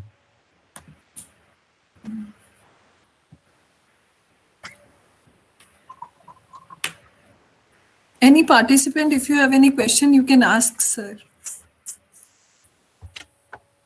Hello, yes, ma'am. I want to ask one question. Yeah. Thank you, sir.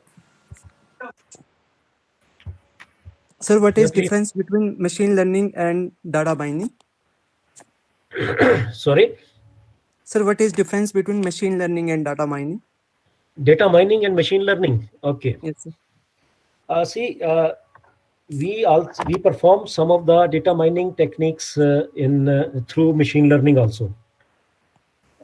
Basically, what is your machine learning? Machine learning is making a machine learn from the experiences or from the data which we have with us.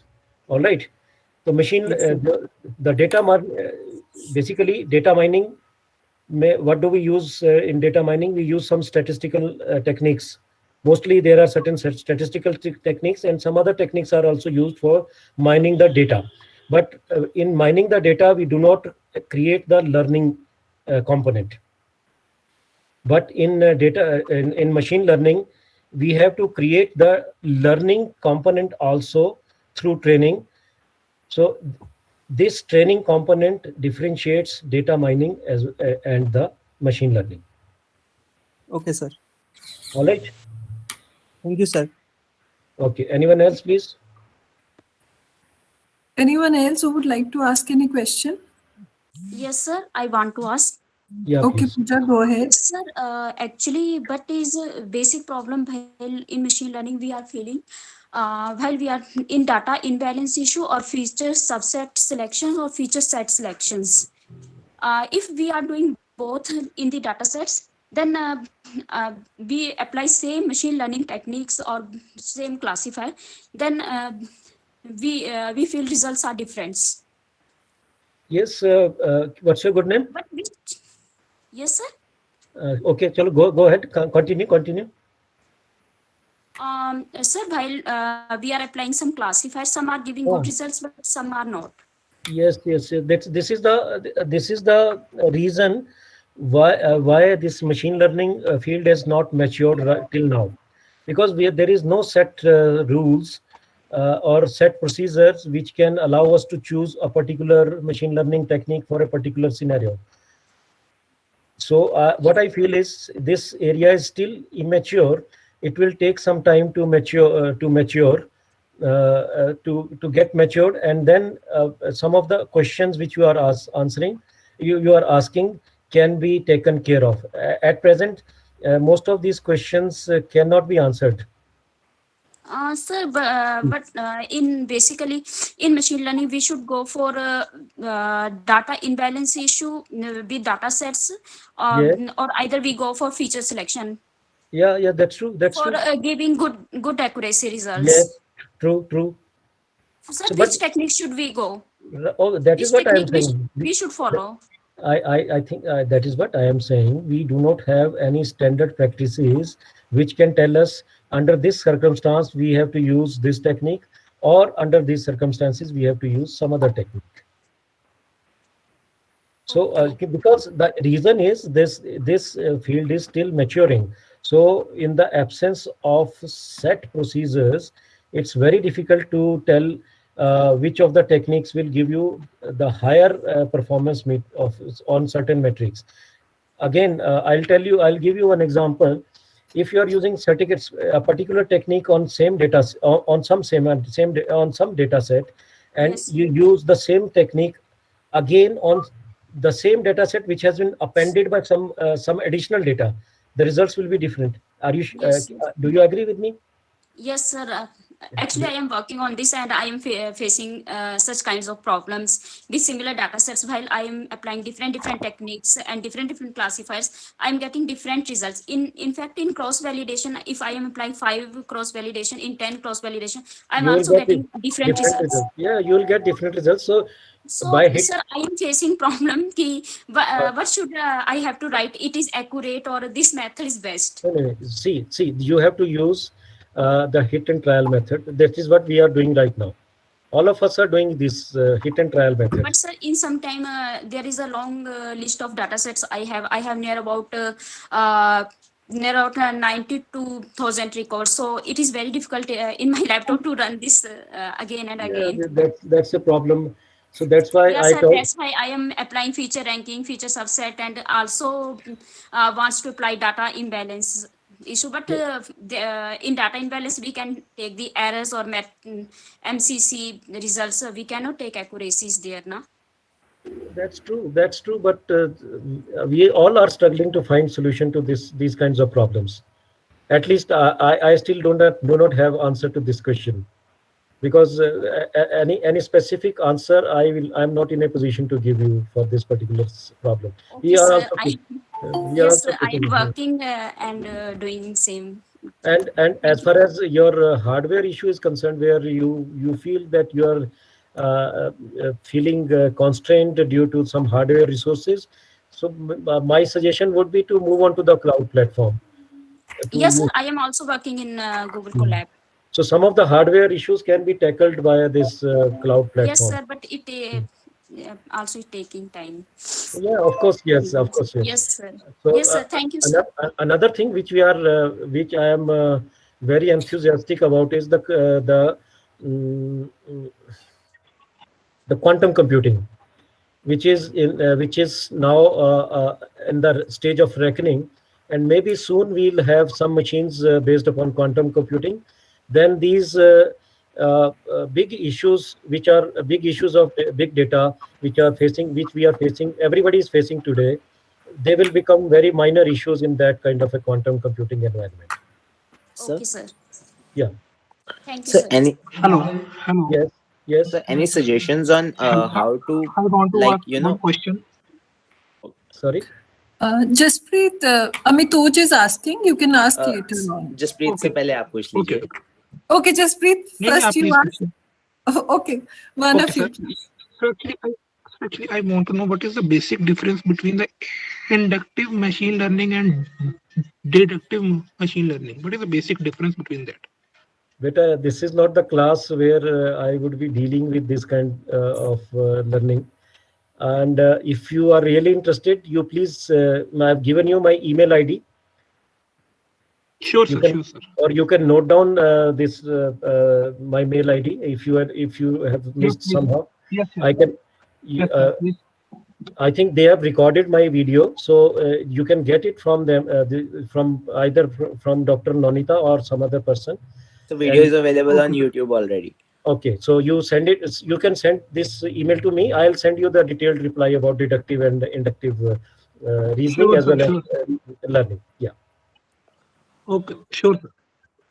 Sure. So Anyone? my question is that there's very limited and somewhat confusing availability of material regarding learning quantum computing. Could you Yes. suggest me something to get started with it, if there is? Because I have found a few very limited platforms where you can try out quantum computing, but even having the availability to those few platforms, like IBM is offering one or two platforms where we can try out running a quantum code, etc. But still, finding how to actually write that code or how to even begin with that has been very challenging.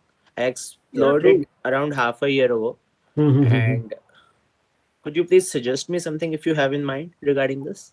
See, a few 2-3 years back, I came across a few papers on quantum computing. I didn't have a chance to read all of them. One or two I had read, and if you are interested, you give me a email. You send me your email. I'll post those papers to you. Okay, sir. I'll drop you an email. Because I have never worked on quantum computing, so offhand, it's not possible for me to answer this No question. issue, sir. No Yeah. issue, sir. Okay. That's completely understandable. Yeah. I'll give you a mail. Yeah. Just You take send your me the time email. and I will respond in a day or two. Yeah. take your time, sir. Respond whenever you're. Okay, beta. Any other query? No, ma'am. Thank you. Okay. So thank you so much for such informative session. And I guess one query was there in the chat window, sir. I'll read that also for Okay, you. sure. No problem. That is by Mr. Parveen, Uh-huh. Dr. Parveen Kumar. Yeah. He wants to ask, sir, can you share the name of the tool for having live statistics that you have shared in your PPT? Yeah, it's given in your chat box is already given www.internetlives.stats.com. Okay. It's not a tool. It's a website. It's a website where you can find many other statistics also. Okay. I guess, Dr. Parveen, you have got the answer of your query. So thank you so much. And it was really wonderful and informative session. I can see from the queries that the students are asking. So I feel that they have enjoyed your session thoroughly, and you have been patient enough to answer each and every query. And thank you for accepting our invitation. We hope to see you more in expert talks conducted by NIT Jalandhar. Thank you, Dr. Nonita. Although I was a bit little behind my schedule and could not finish some of my could not talk about some of the slides, but still it was a wonderful experience for me also. The listeners were very patiently listening to whatever I was saying, and I hope everybody has taken something from this presentation. And in this corona time, I wish everybody to stay safe and stay happy, and wish you all the best, all of you. Thank you so much for giving me this opportunity. So thank you. And one thing I would like to add, that it is really amazing that you have given us the fresh statistics, as fresh as 7 a.m. in the morning. That's amazing, sir. You have been working at 7 a.m. for this PPT, so that's remarkable, sir. Thank you so much, sir. Actually, to be honest, I had to finalize it yesterday, but yesterday I was called to the university. So whole day till from 9 a.m. to 7 p.m. I was in the university, so couldn't finish it in time. So that's why I had to do it in the morning. Anyway, so that's a blessing in disguise, sir. We got the latest information. Thank you, dear participants, for attending the session and asking such nice queries and relevant queries. Thank you, sir. Thank you once again. Thank you so much. Thank you so much. Thank you, ma'am. Thank you, sir. Thank you. Thank you, ma'am.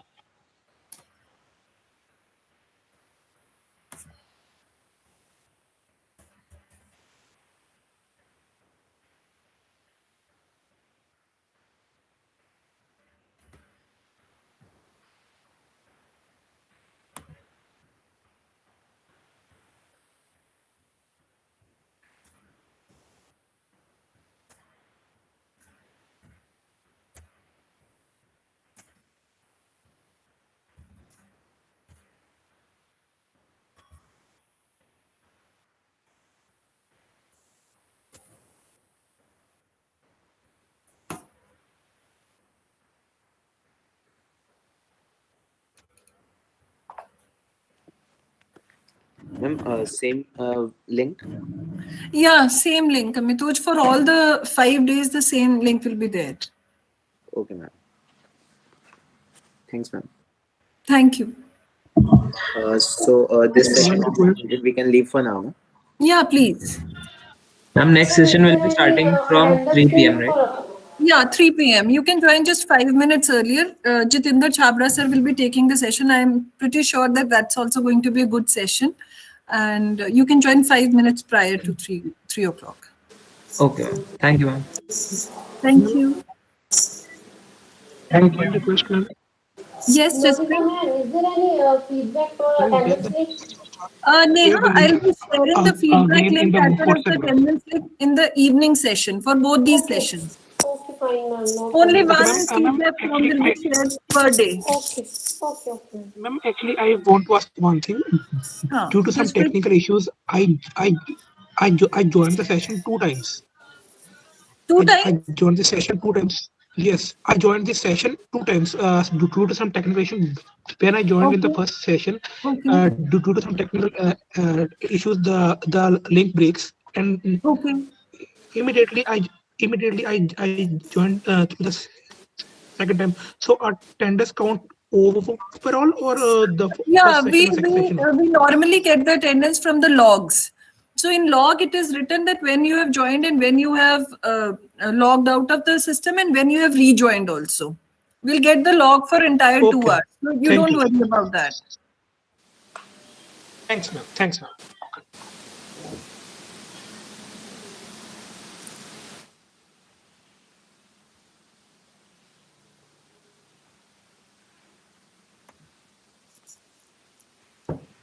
Thank you, one and all. You can kindly leave the meeting, please.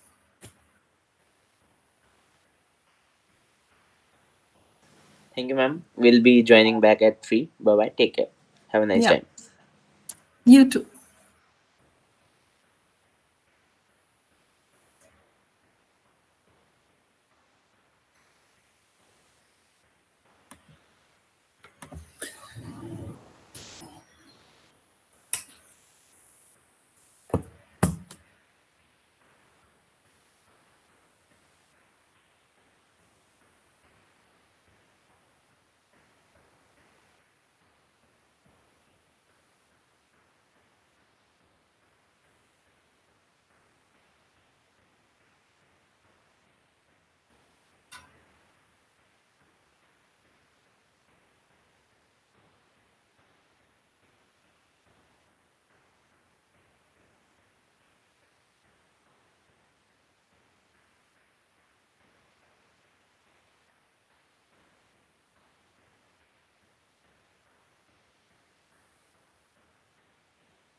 Normally टक टक टक टक टक टक करके ना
Good afternoon, Praveen sir.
Good afternoon, Harpreet ma'am, Man sir.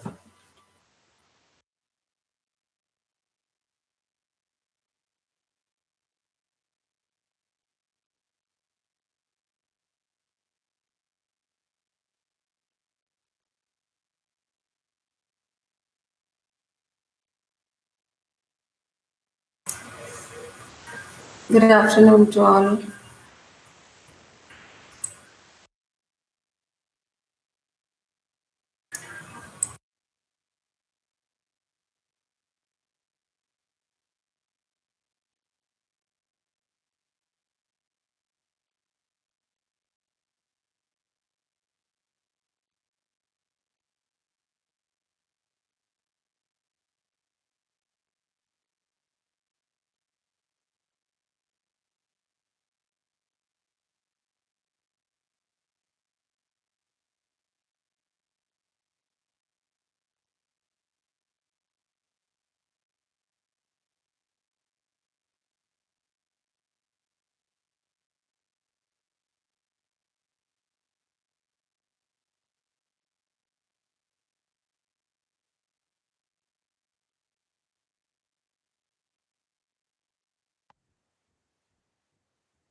Thank you so much, sir.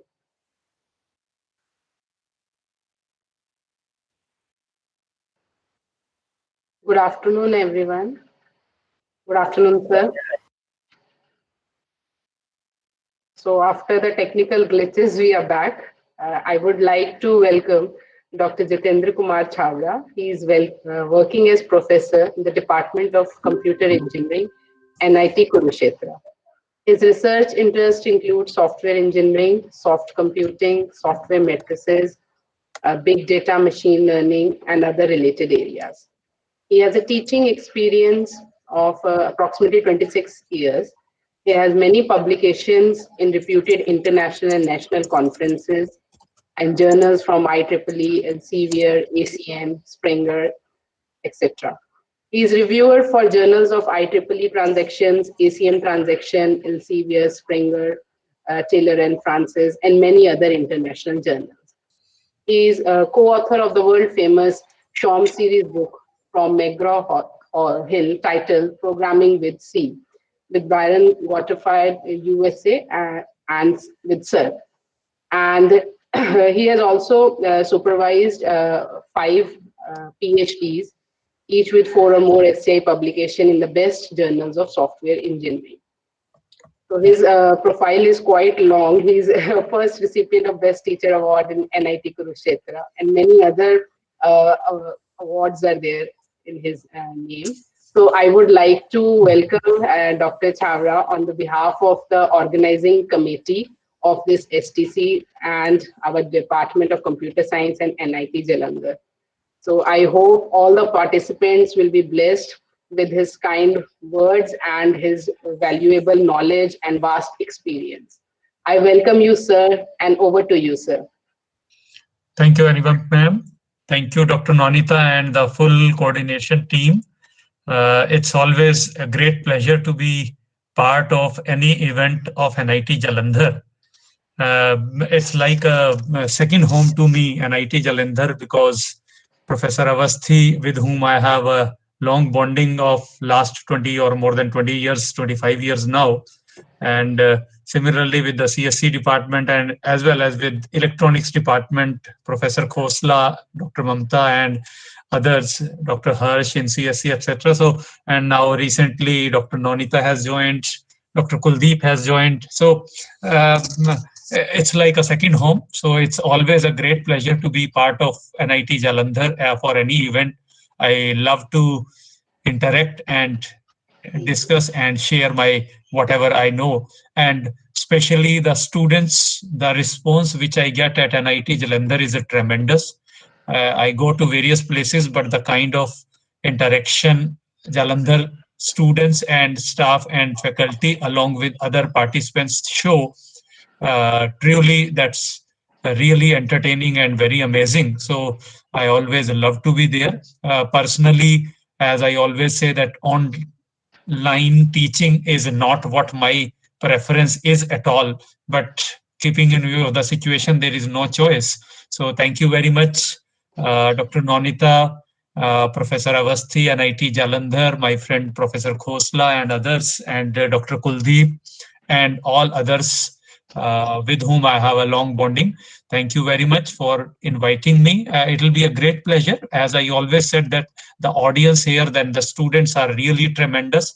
They are so energetic, they are so dynamic, and they are so enthusiastic about the learning that it really makes me challenging, and I find always to plan some good contents so that the audience gets something out of my talk and they feel that at least their time is being utilized. Well, dear friends, the way Dr. Nonita has already shared with you, as the topic, all of you are aware, recent advances of ML in software engineering, keeping view of the theme, my contents planning has been slightly different, as we discussed by the Dr. Nonita also told about the participants. So I thought that it's not going to be very elementary level of the contents, because I'm expecting the talk and the audience to be already having some background in software engineering as well as in machine learning, as the students are mostly the PG students, PhD and MTech students. And keeping in view of the theme, the contents should be slightly research oriented also.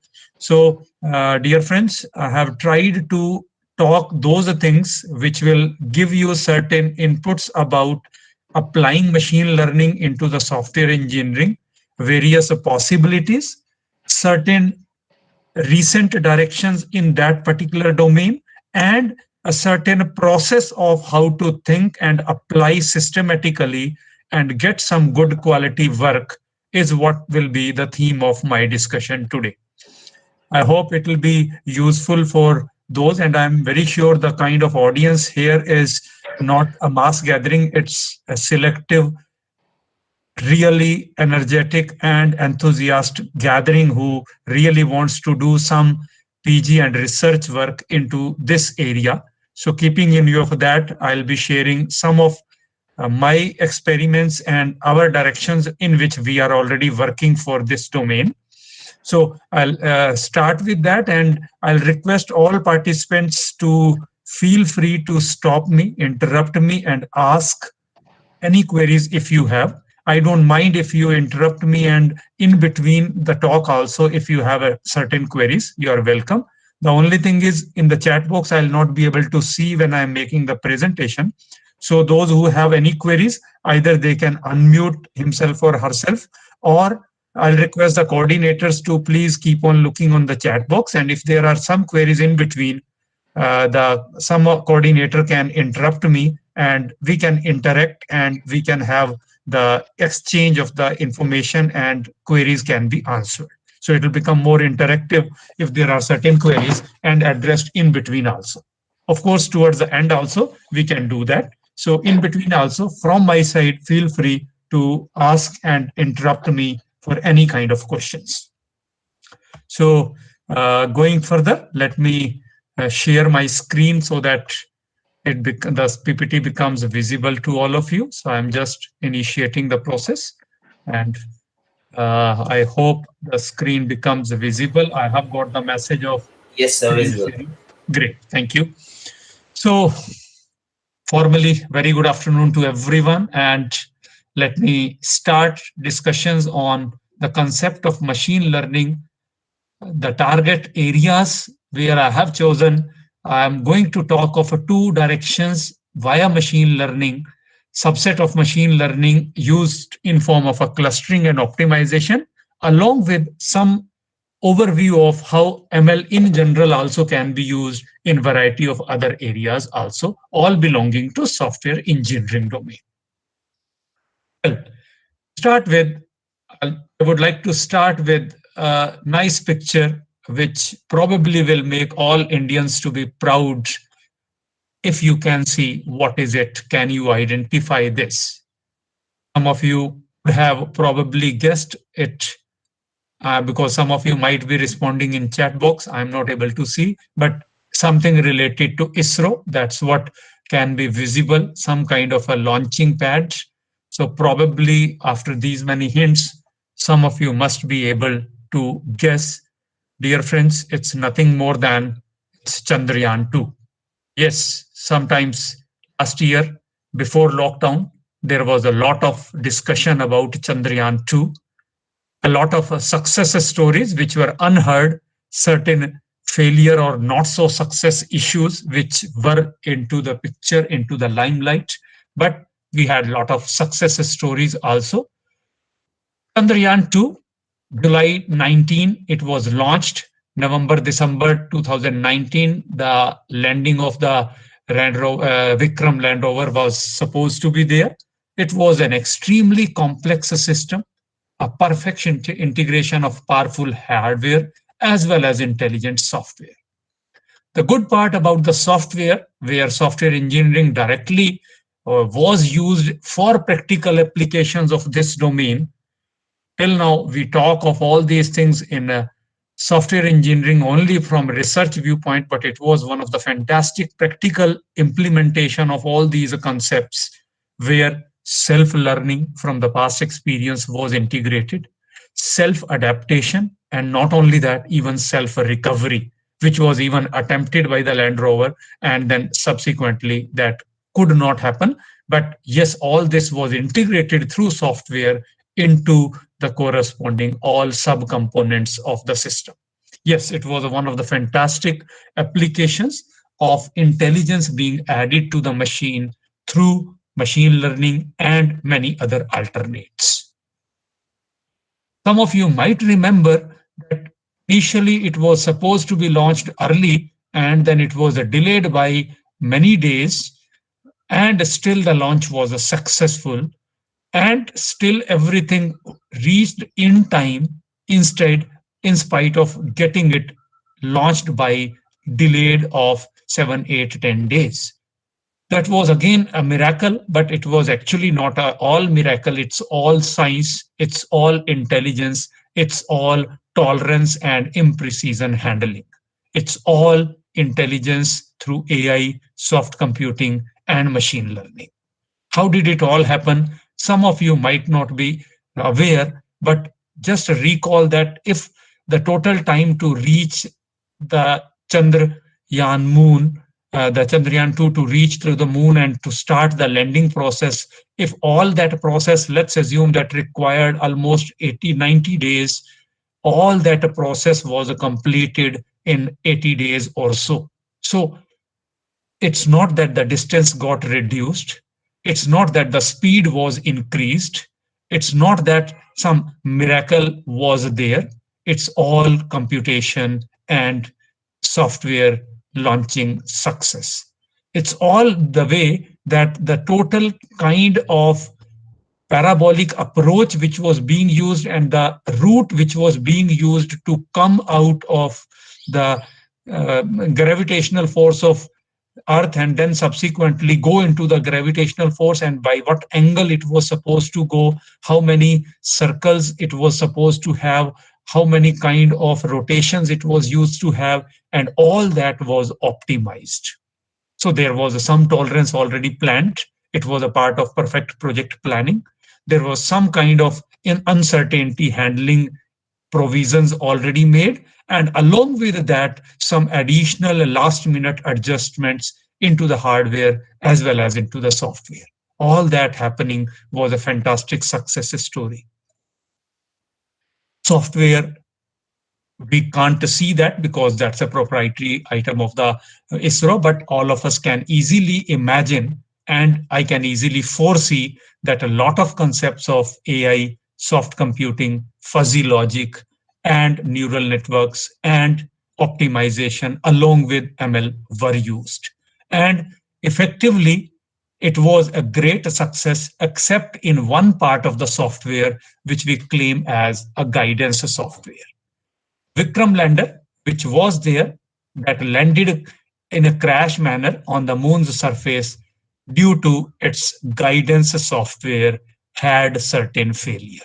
Yes, the failure primarily it has been detected. Probably it has happened due to some failure into the guidance software. But again, guidance software, it was not a normal software. It was a machine learning based software, which had the provisions of self-adaptation and self-recovery. All those words are very easy to say, but extremely difficult to plan and extremely challenging to implement. Just imagine how complex the things are and how difficult it is to ensure the reliability of such softwares. So there is nothing great about saying that it failed. Yes, even if it was 99.989% accurate software, still 0.1 or 0.01 reliability lack could lead to a failure because it's all unprecedented situation, unforeseen, untestable probably because of many practical issues. So we have still a lot more to learn. We have still things to be handled in a more better manner. We need to still make software engineering and ML to be more trustworthy, to be more practically feasible, not just at a research level. Yes, when we talk of machine learning, I am sure in the morning some discussions might have taken place about talking of ML. Otherwise, all of you are well aware. Just having a glimpse of what Mitchell in 1997 said, machine learning effectively means learn from past experience. And that's exactly Chandrayaan 2 was supposed to do. And maybe Chandrayaan 3 will be having even better ML, and that will be able to come up with all these failures and lead to a new success for the country. And it is supposed to continuously improve the performance, which is the primary target in these situations. Another good component of ML normally says automating the automation, which is really challenging, and purely being dependent on this is sometimes not so easy task. We want computers to program themselves. Ultimately, that's what machine learning means.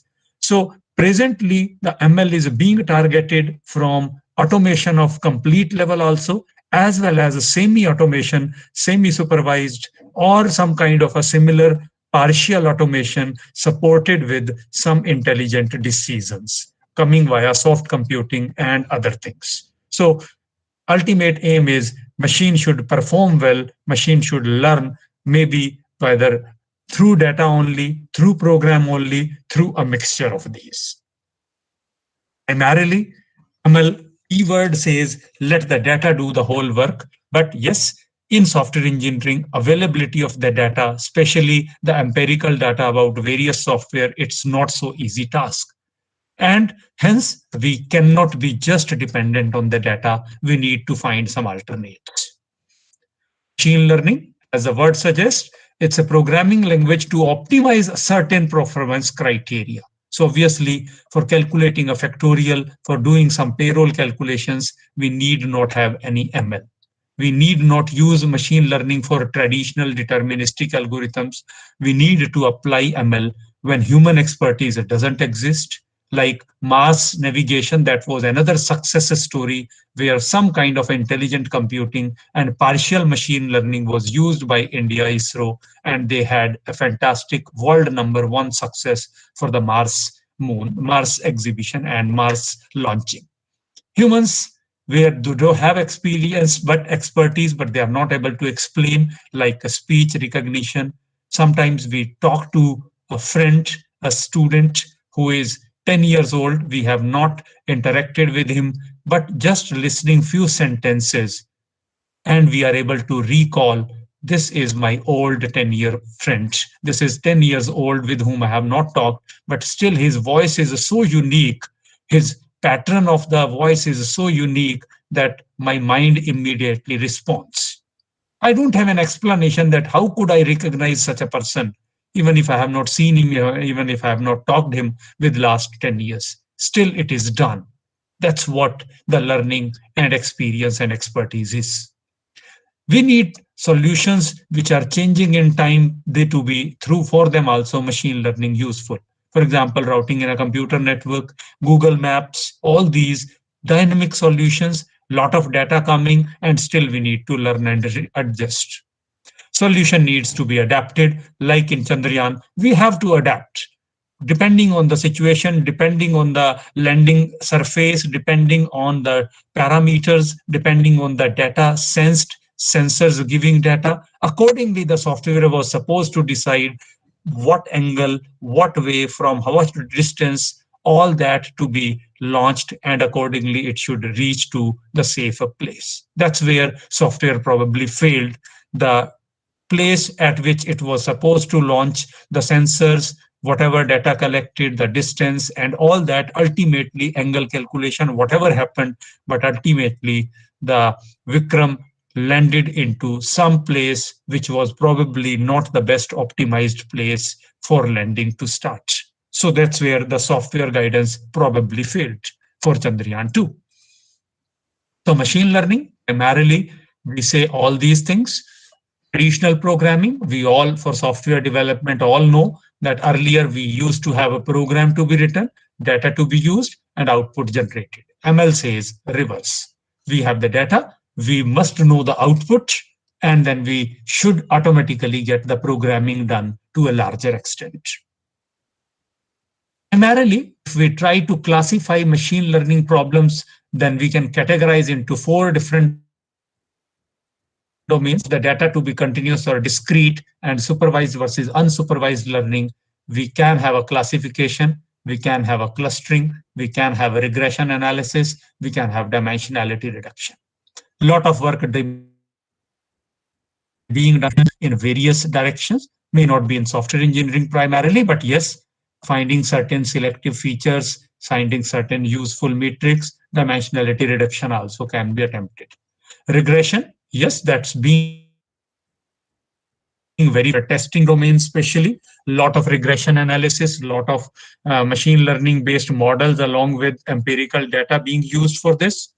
Categorization, classification of a certain components to be faulty, to be of good quality, certain test cases to be fault prone, certain test cases to be reliable, all certain test suits to be classified to be good or bad, certain components to be considered as a duplicate code or code cloning, all that becomes a classification problem because they are belonging to a discrete domain and supervised learning.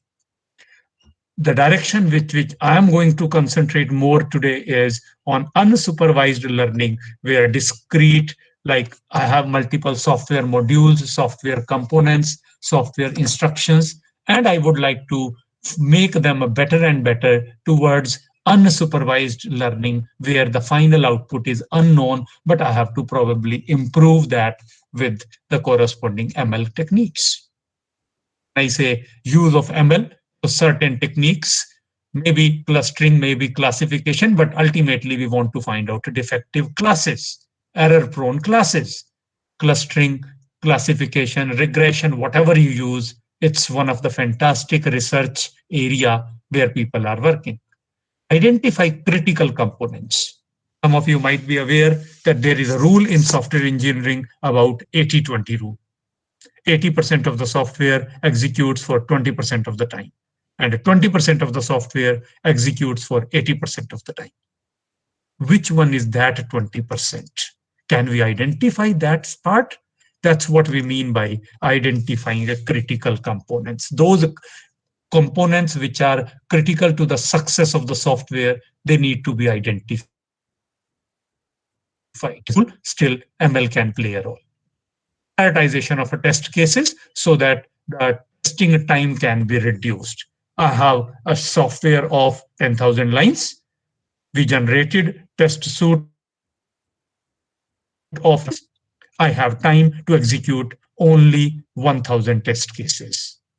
What to do? If I can prioritize those test cases, I can find out the best 1,000 and then probably execute them. How to find? ML is being used. Identifying the components which are reusable. If I can identify such components, it can become a fantastic usage because less efforts will be needed, more reliable components will come, and they can be automatically programmed without taking much of the efforts. Cost can be saved, time can be saved, reliability can be improved. I'm going to share some discussions in which direction we have worked extensively during last 2 or 3 years for reusable component identification. Software remodularization. I want to improve the software quality for the maintenance activities. Ultimately, there are lots of modules, lots of classes, lots of components, lots of functions.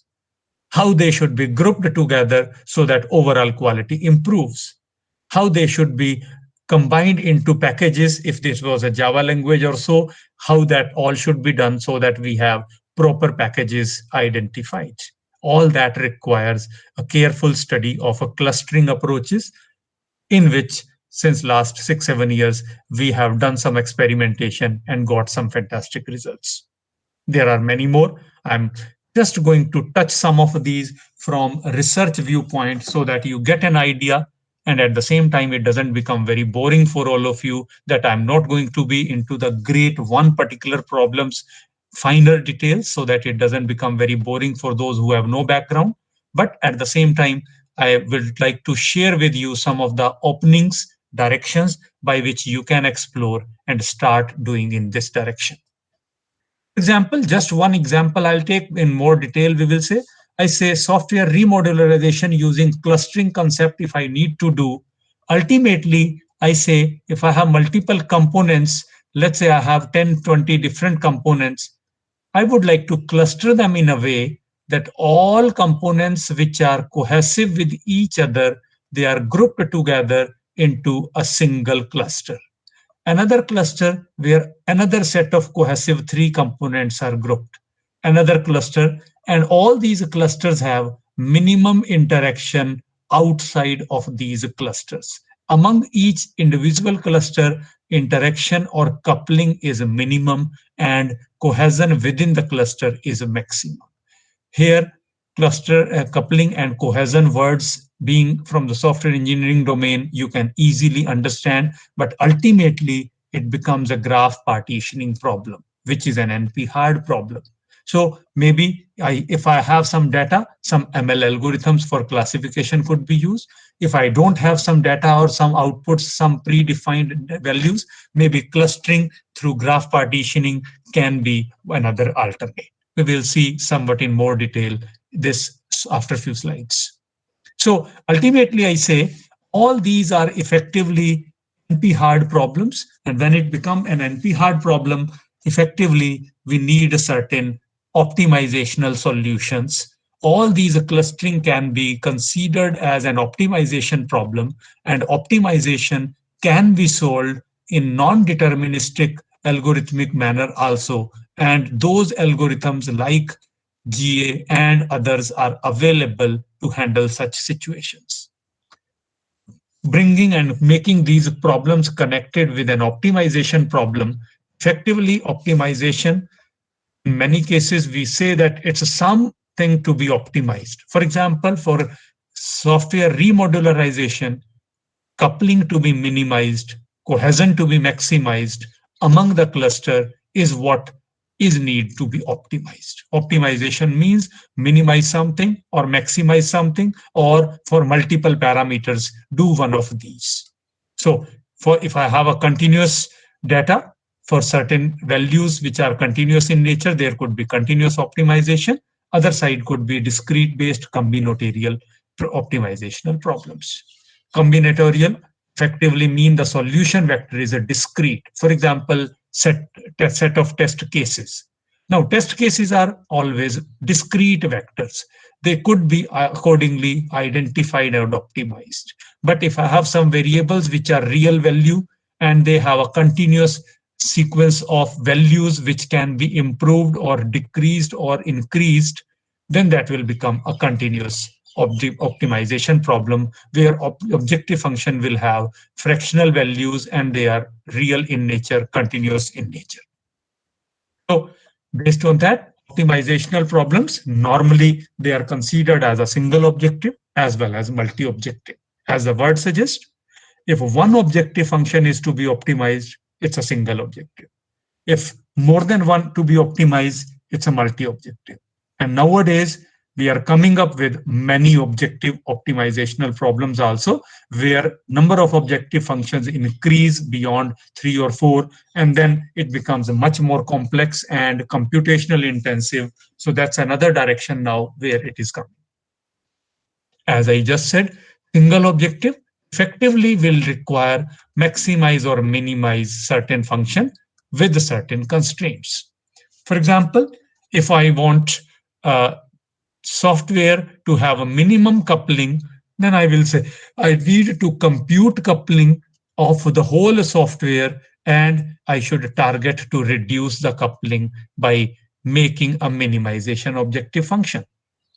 On the other hand, if I talk that I have this work to be done for maximization, then accordingly it could be the maximization problem. But in this case, the good part is I'm very clear which solution is better than others. If a certain feature or certain solution got a value of optimization or coupling as say, let's say 2.6, if I get another solution whose coupling value is a 2.9, I can say 2.6 is a better solution guaranteedly.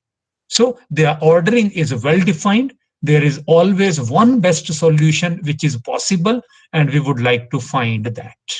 Certain multimodal optimizational issues also happen, but with the software engineering, we can easily avoid those.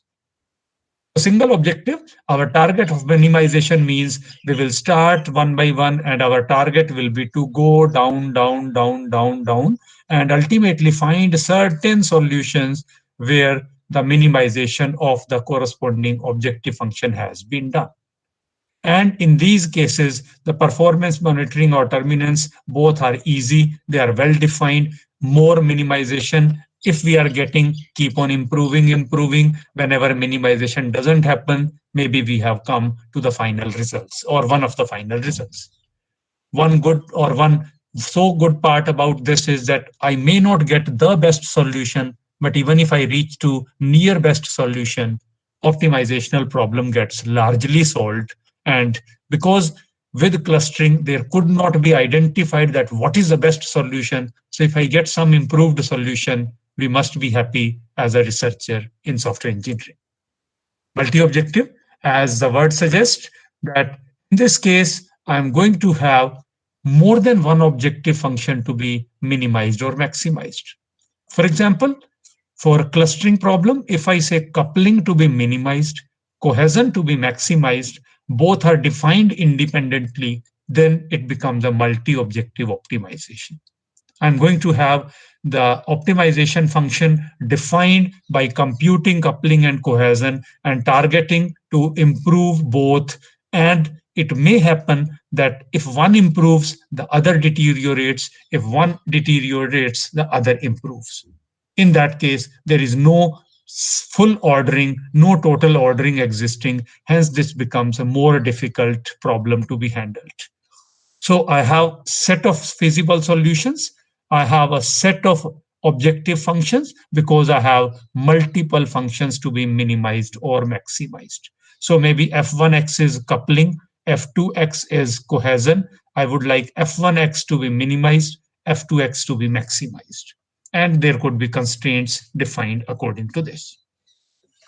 In this case, as we can say, there may not be the best single solution possible. I might have solution S1 where coupling is minimum, coupling is lesser, cohesion is something. I may have another solution S2 where coupling improves, or that means previous coupling of S1 gets reduced, but cohesion also gets reduced. So coupling has improved in solution S2, cohesion has decreased. That means cohesion has not improved in S2. I can't say S1 is better or S2 is better. In S2, cohesion has decreased, but coupling has improved. Can I claim S2 better? May not be. In S1, cohesion has improved, coupling has decreased. Can I claim S1 to be better than S2? Again, not. So all such kind of solutions are called as Pareto optimal solutions. It's a set of solutions where they are unordered, they are partially ordered only based on certain objective function. So in this case, partial ordering exists, and depending on the priority, we may choose one or more solutions. If I wanted to give more importance to coupling, maybe I'll choose out of those who are less coupled. If I want to give more importance to cohesion, maybe I'll choose the solution which is more cohesive in nature.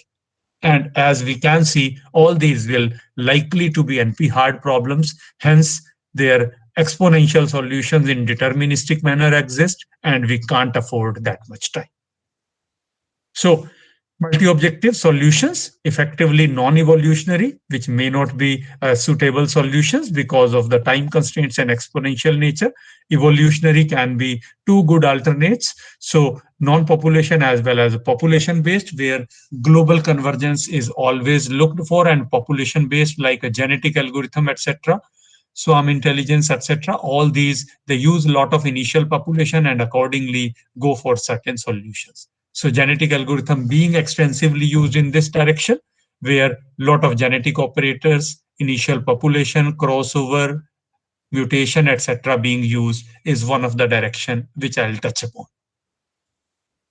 Multi-objective evolutionary algorithm is a general category. MOEA, a framework, is very frequently used in software engineering. NSGA1, NSGA2, NSGA3 nowadays are one of those frameworks where a lot of ready-made solutions and programmable algorithms are available for people to research and apply. In all these cases, effectively, three steps are very important. selection of a suitable population or selection of a proper identified population for the next generation, crossover and mutation. But what way they should be done, that's where real research is. Going one by one, I'll take certain examples so that you can understand how to apply these situations for this. But before that, if there are any queries, you are welcome to ask if you have any questions in between. If there are any queries, maybe we can take few queries till now.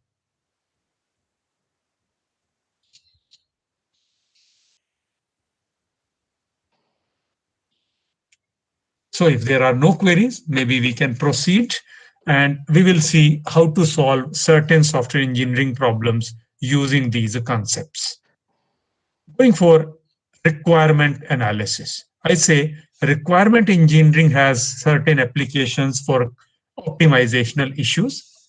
What is the research problem in this case is I have to select a certain set of requirements so that the release can be the fastest.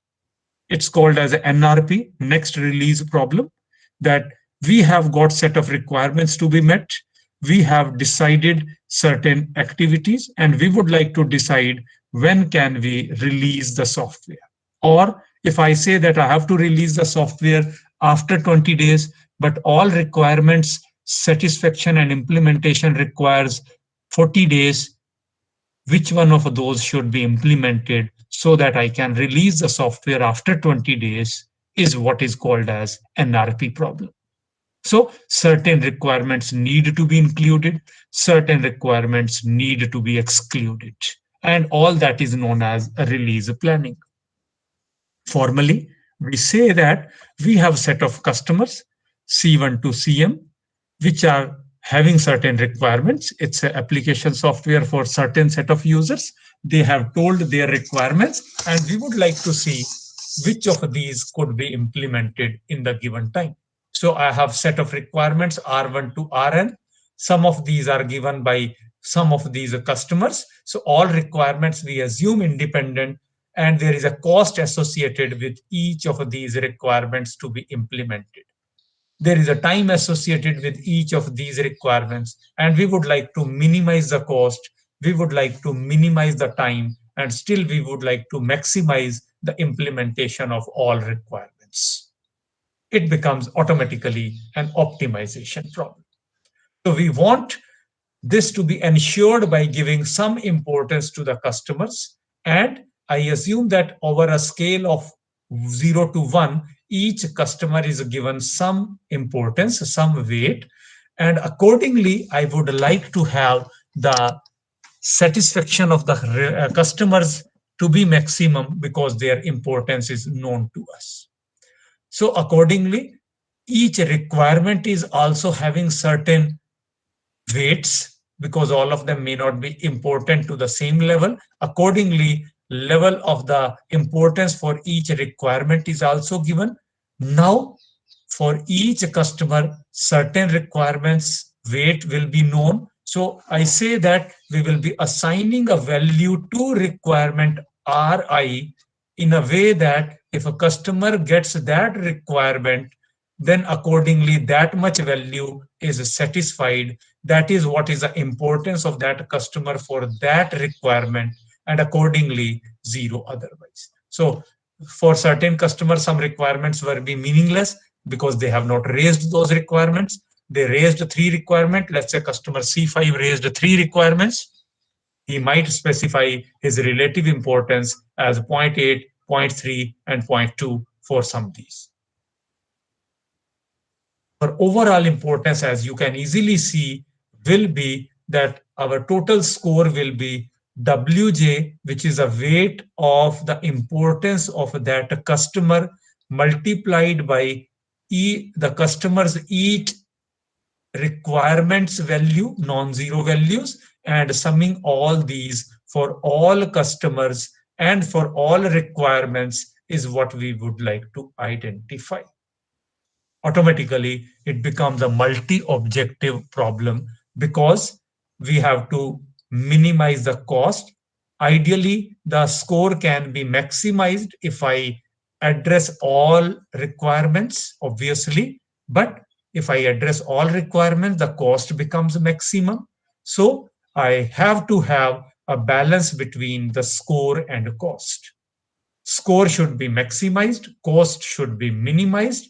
Both are not achievable easily, so I need a multi-objective solution.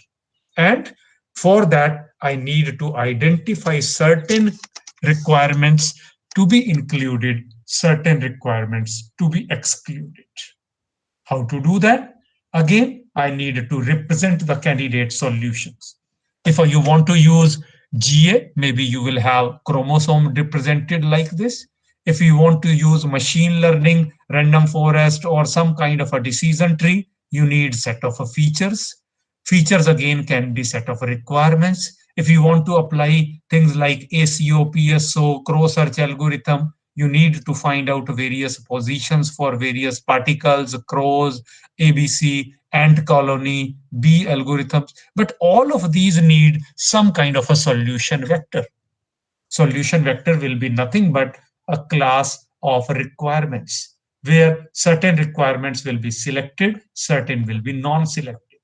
As they are discrete in nature, so they could be zeros and ones. If I could have partial implementation of requirements also possible to be implemented, they could become a real number and it will become a continuous optimization.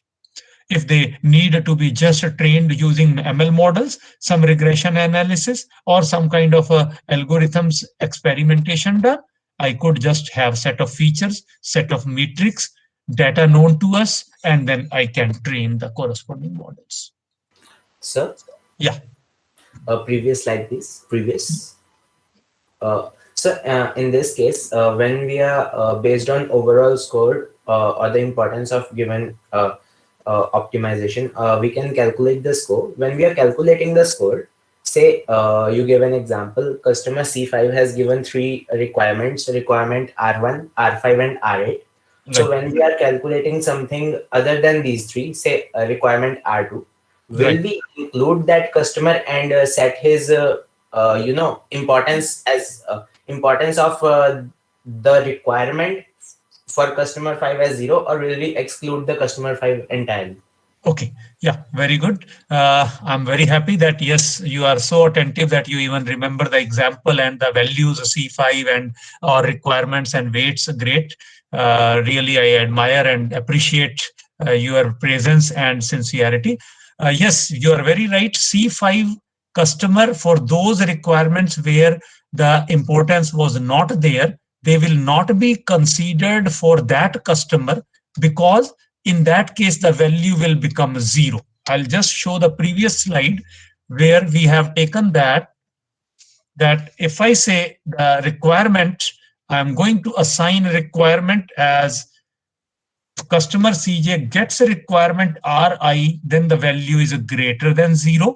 Otherwise, that value will become 0. So if I say that the variable value RICJ for customer CJ will be 0 for those requirements which are not specified by this customer. So in this equation, that value will become 0 automatically for that customer. That weightage will not come, but that requirement will get covered by some other customer, because for j equal to 1 to m, I'm talking of each individual customer. So score I is for a given requirement. Considering requirement R5, I will say R5 will, if that was not specified by C5, then that value comes 0. So for each requirement, accordingly, the customers who created that requirement will contribute, and others customers will not contribute towards that requirement. I hope it is clear. Yes, sir. It's more than clear. Yeah. Okay. Great. Great. Thank you. Really appreciate once again, and we'll be very happy if there are some more queries. So when we said that now we will be making this as a feature, as a vector, depending on GA, depending on kind of a problem, it could be said to be set of features, vectors, but ultimately some representation, which will be further taken from GA viewpoint I will be defining certain evolutionary algorithms, objective functions, fitness functions, like cost to be minimized, profit to be maximized, score to be maximized, efforts to be minimized, and multi-objective function. Again, certain algorithms, GA, Pareto GA, NSGA2, all these could be used. NSGA3 also could be used. Even many objective can be attempted, and all those could be used.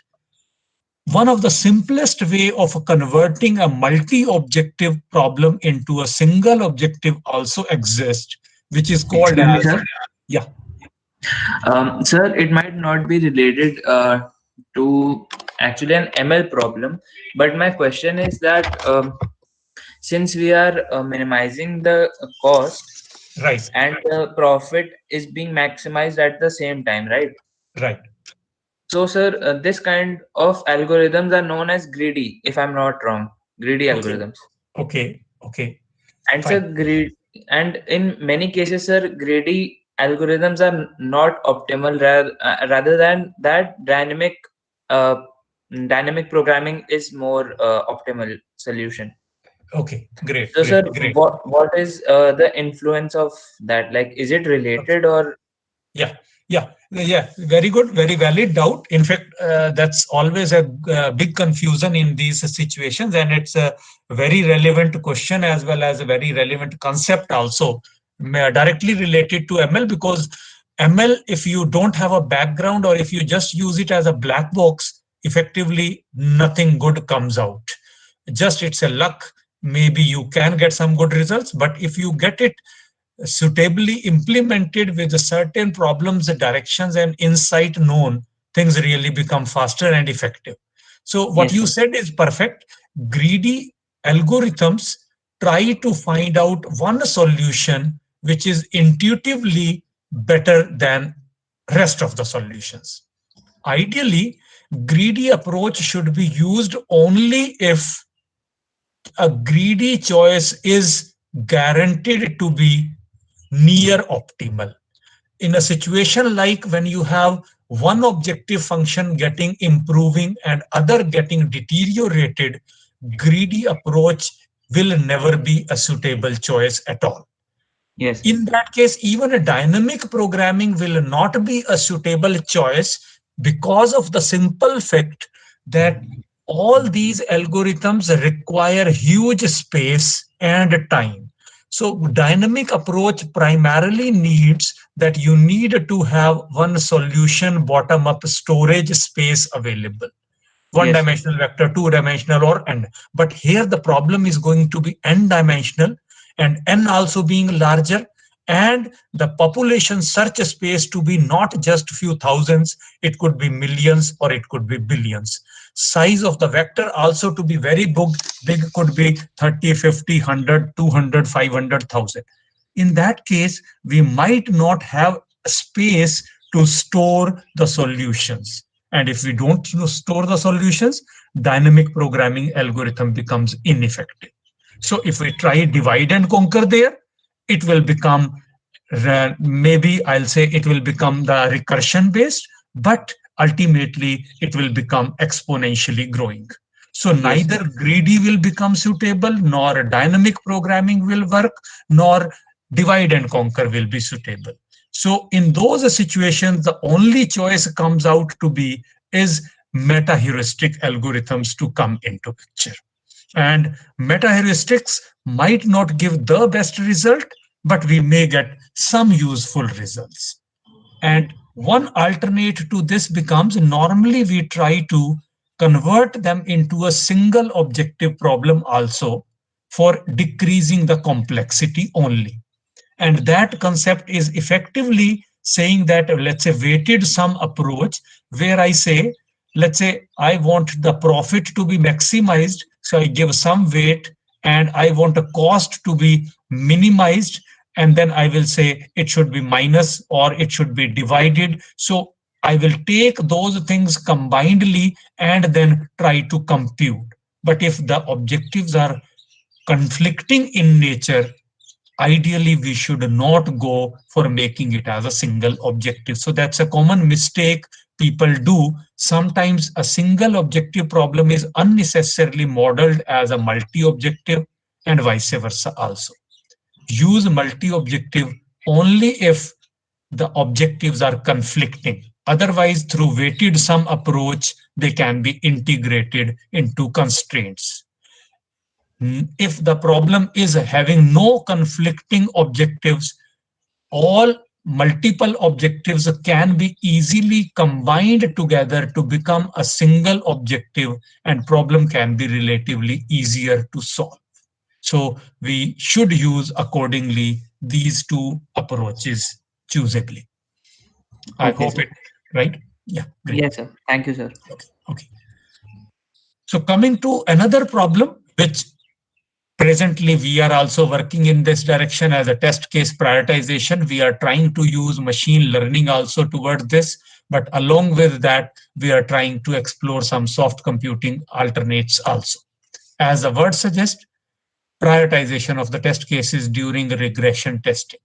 I want set of permutations to be found so that lesser test cases could be used and I could find out the important test cases out of those where the aim is to maximize fault detection. Again, from clustering viewpoint, the problem becomes that I should identify those set of tests with which have more fault detection probability. But problem is not so simple because coverage criteria also needs to be covered.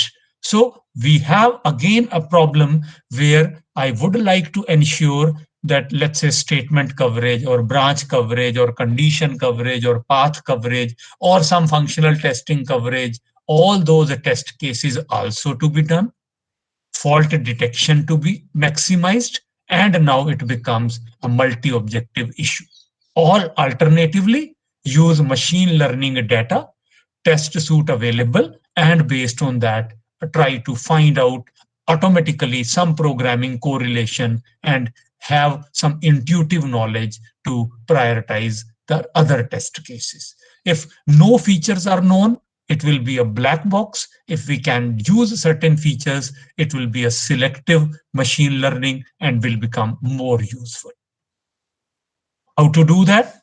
One simple solution could be that I take all test cases as possible answers. And if I say that at most I can afford 1,000 test cases instead of a 3,000, I will make my solution vector to have 1,000 binary numbers or 1,000 numbers where each test case should be given here. So if I say 1,000 array of 1,000 values or vector, first element means the test case which has prioritization as 1, prioritization number 1, prioritization number 2, and so and so. So accordingly, I could make this as solution vector, use GA, use PSO, all soft computing, or use traditional machine learning. Traditional machine learning, I'm not touching much because effectively that is being used as a black box now. Just using set of data, applying various hit and trial algorithms, we must know what is the priority available and then try to just have certain algorithms implemented and then hit and trial methods. Without using the subject knowledge, the results might come good, might not. Beyond that, what can be the alternates that I should have some neighboring solutions considered? Like if I just hit and trial, try to change the results, I might get some infeasible results also. And they may not be the neighboring solutions at all. They may not be a part of local search at all. Hence, in clustering, when we talk of a clustering approach, the local solutions should be feasible and I should choose out of total search space. But swapping two values, lot of permutations will be there. For example, if I have a set of neighboring solutions of size n into n minus 1 by 2, or these many neighboring solutions will be possible if I just swap two tests. Now, those many permutations, of course, cannot be afforded and time will be there. So either I become dependent on purely traditional machine learning algorithms, purely dependent on data, or alternatively, what we normally do is apply certain heuristic algorithms, make certain heuristics, identify certain useful fitness functions, and then try to minimize or maximize by guiding them towards a better solution. So we are able to evaluate and find whether we are going to a better solution or not so better solution. With simply data dependency, neural networks, CNN, or deep learning, you need to have all these things with answers, with output markings available, and then purely we are just hit and trial methods. What we normally do is we can have it as an unsupervised learning, going for improving. But if we want to improve, we must have certain metrics to compute to identify whether a solution is better than the previous one or not, whether we are going into the exploitation direction or not, whether we are going into exploration or not. Some of the genetic operators which may be used in these situations, which researchers are using, N-way tournament sort, etc. And some kind of initial selection, some kind of a fitness applied, certain operators applied, and some reproduction using crossover mutation applied, and then some selection done. So that can be unsupervised learning via clustering approaches. So crossover, if I have to apply certain 1-point crossover, 2-point crossover, whatever you want to use, not purely the traditional ML algorithm, along with that unsupervised soft computing supported, added with machine learning is what is being more successful in the research nowadays. And people are getting some of the fantastic papers where these concepts are combinedly being used for the purpose. Mutation, crossover being applied, and then finally fitness function. As I already said, that even if I want to apply ML, I need features. How would you define features? If you take the traditional old metrics, your results are hit and trial based. If you can make your features which are more relevant to that problem, which are computed using some heuristically or intuitively good knowledge of the domain, things can really and improve drastically. They can be really good. For example, if somehow I can find out average percentage of a faults detected from the prioritization technique, and that will obviously need some kind of a fault detection possibility to be computed, that is what will maximize or minimize my total desired objective. So fault density, fault defect probability should be maximized, and higher APFD value should be attempted. If we can do that, that will be best. But again, a bigger challenge is how do we predict a fault? So prediction of a fault could be taken using traditional ML prediction algorithms. Combine this with a GA or PSO or ACO for making the fitness to improve, and then accordingly finding certain priorities. It becomes a best integration of traditional ML plus knowledge-driven soft computing clustering algorithm towards an optimized solution. Third problem where I'll directly talk of pure ML being used. Let's say I have a test suite minimization problem, where the aim is to reduce the size so that redundant test cases, similar test cases which are overlapping with each other, they are removed or they are excluded from there. Compared to prioritization, here I am very clear that those cases which are not relevant, which are overlapping, which are similar to the remaining, should be excluded clearly. Well, if I want to do that work, things are not so easy to do. And one thing can be, I could do it as a database. For that, traditional ML, whatever algo I want to apply, minimizational, I need to collect all test suites. I must know their equivalent minimized test suites. then I will apply CNN, I'll apply deep neural network, or I'll apply deep learning, and then make my system to learn through that process. Primarily, maybe it could be a black box because I have just the data available. Rest anything is not defined. Hit and trial of many parameters and try to do that. Represent each test suite as one feature and then accordingly minimized one available and doing all that. Then I will be doing some validation, maybe using n cross fold, whatever validation technique applied, and then I will get certain results. But having said this is easier. Implementing this is a challenge because really having those test suites and claiming that this is the best optimized or minimized suite is never easy for any software in industry. The worst situation is that you have test suite, you have some minimized test suite, but you cannot guarantee that this is the best minimized. It could have been even better. It could have been still having a lot of overlapping, and we have no way to guarantee that. Hence, in software engineering, traditional ML techniques, although could be used, but their success will remain minimal as the data availability in a big value, because ML is primarily dependent on data, and data availability in a big way for hundreds of thousands of softwares is not easy to be there. And that also with their output also known is relatively impossible to get all that. So we can consider it an alternate manner, consider various test cases, consider their selective presence, some of them absent, or even their weighted importance, depending on the problem that could be chosen. And then we could try to make certain minimized test suite. It may not be the best minimized. It could be near optimal, which could be further possible to be even more optimized or minimized. Then need to have the features. So if I want ML to be applied, I want to apply the features. How to extract the features? Maybe traditional software metrics? No.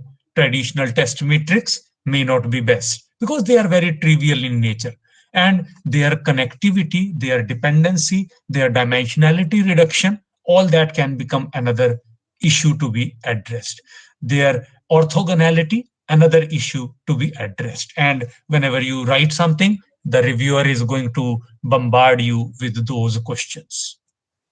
So effectively, the features must have some criteria where the structural coverage or functional coverage or fault proneness gets addressed in some way. If that characteristic of various test suite or test cases is being measured, and to what extent that is covering, to what side it is covering, if those are integrated in your problem, definitely we can get better results. Another way of solving, which can be again optimizational based, it could be that maximize the coverage, maximize the fault detection probability, and minimize number of test cases. So that could become one of the way of solving it using optimization. Again, all these is just giving an overview. Similarly, one of the fantastic problem over which we have worked since last 4-5 years is software module clustering problem. As I initially said, that we will go in some detail of what to do. The target is, let's say if I have lots of software classes and I would like to group them into, let's say, a component, a module, a package, which of those classes should be grouped together so that we have a cohesive package minimally coupled with the rest of the packages. If I have to do that, cohesion and coupling needs to be measured. But again, how to measure cohesion coupling? Because they are going to become part of solution. If I want to use traditional ML, they are going to become features. And if you say cohesion coupling of Chidambar and Kammerer of 1994 to be used, 1998's Lee and Henry's to be used, they are 20 years old, 25 years old. They might not be that useful metrics. Traditionally, in the test data, in the data sets available, those matrix will only be available. So if you start using ML using that data set, you have no other choice but to use the old matrix, and your results might not be valid. Your results might not be so good because the recent softwares, they have got much more complex characteristics. If I want to do that, obviously what we tried to do that was considered is as a module dependency graph identified, weighted coupling and cohesion identified by considering multiple different kind of well-defined or personally defined features, and then it became a graph partitioning problem. I say my graph has n1, n2, n4, n3, n5, all these are different classes, components, their dependency being shown, their connectivity being shown. These could be weighted dependencies, these could be weighted coupling, weighted cohesion, integrated together. All those kind of a combinations could exist, and we could have all these in form of the individual graph being shown. Once I say that it's a graph, it becomes a graph partitioning problem, so that graph is given into subgraphs where each subgraph has lot of connectivity of edges among the nodes within the subgraph, and subgraph is largely independent from the remaining subgraphs. That's what we target to always achieve. For that, again, the fitness function, if we have to define, ultimately high cohesion and low coupling needs to be there. But a bigger question will be how to measure this cohesion and coupling in a realistic manner. Ultimately, when I say it's going to be MDG, so MDG effectively will mean I have modules, their dependencies could be weighted dependencies, then it will become a weighted graph. And then my target will be to group them in a way that M1, M3, M2, M4, let's say they are grouped as a together and another group this side. Or they could be grouped into this way that M6, 7, 8 are single group and M1 to M5 another group. So there could be lots of such groups possible. Permutations of all these groups, if taken, it becomes a combinatorial problem. It becomes an NP-hard exponentially growing problem. And then some heuristics, some meta-heuristics, some GA, some evolutionary algorithm could become one of the solutions.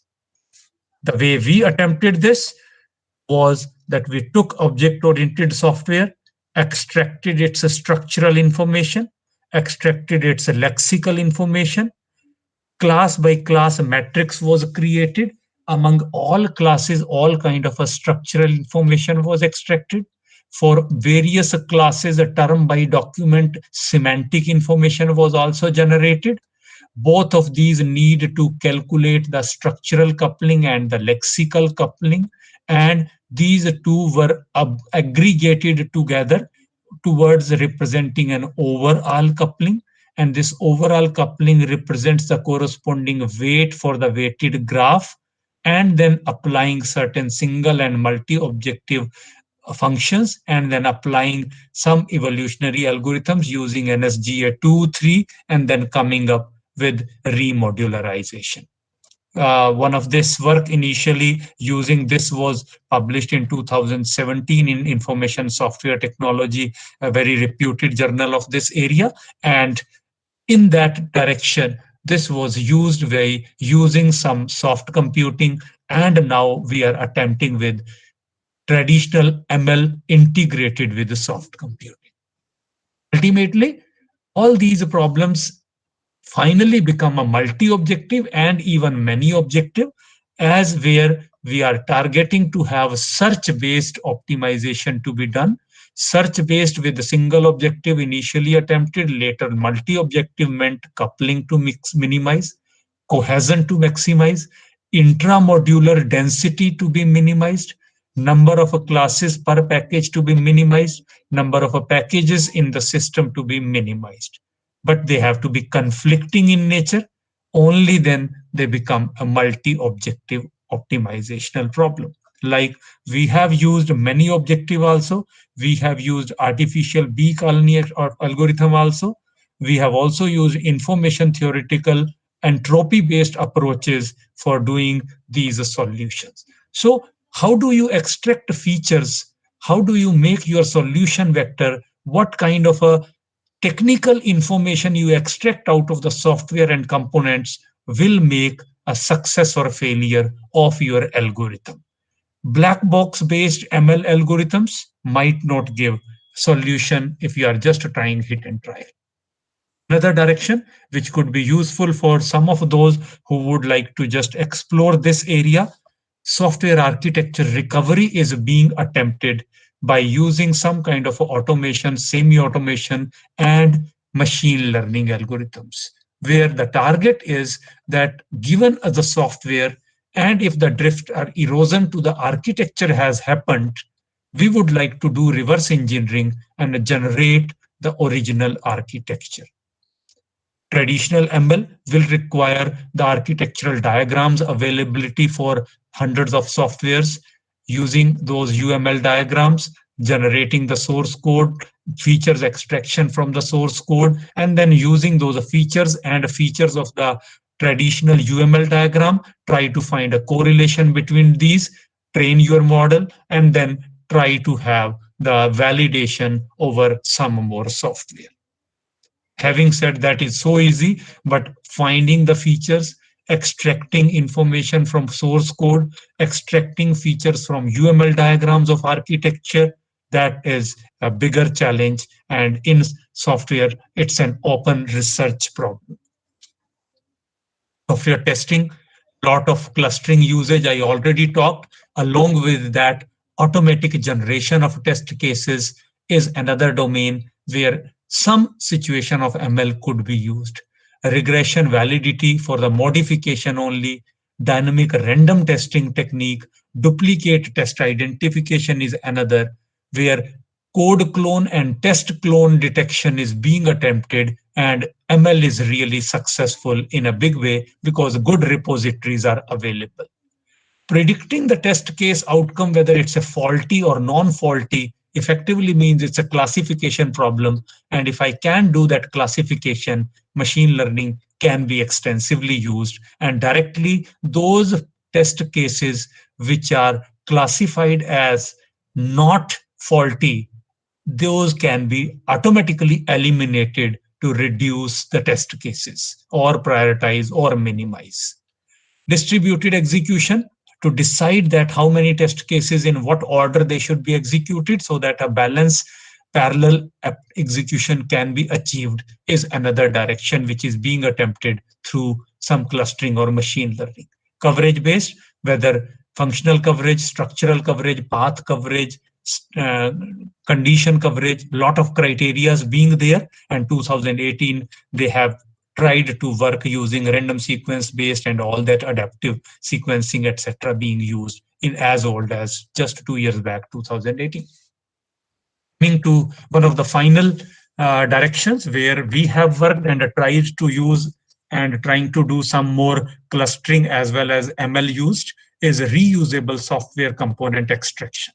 We are saying we have got a overall software available, and out of that, we would like to identify those components which are reusable to a greater extent.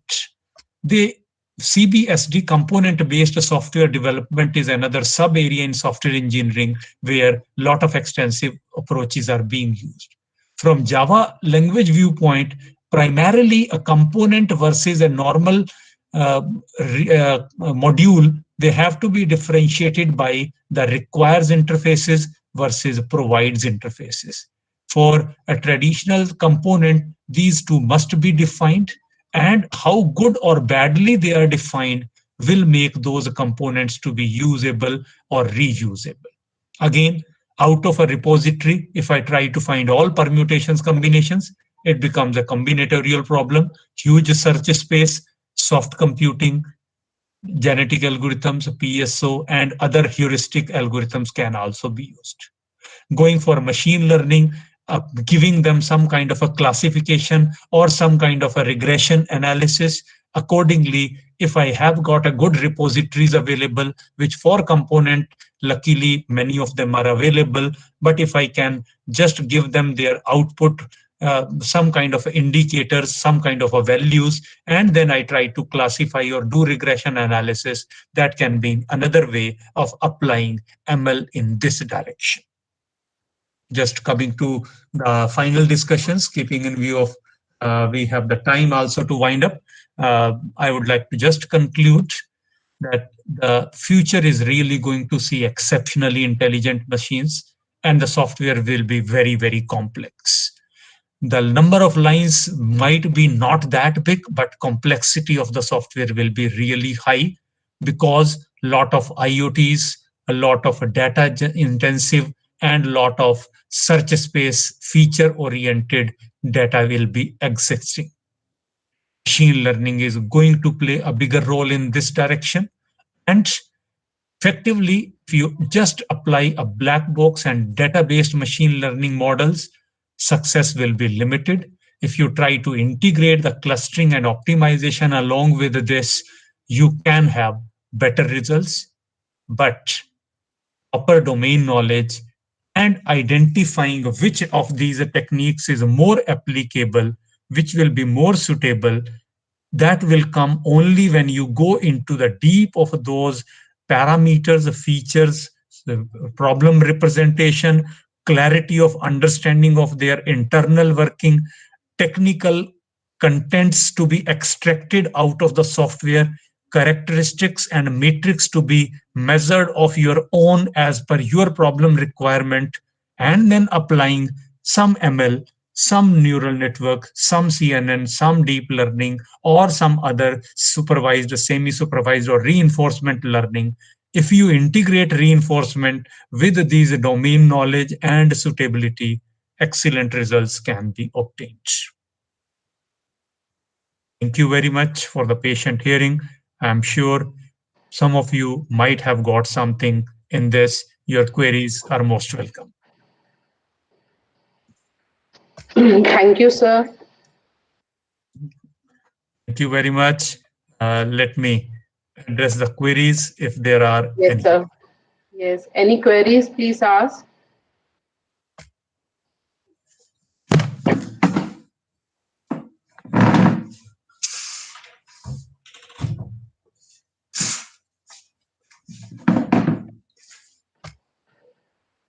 Participants have written nice session, interesting, informative.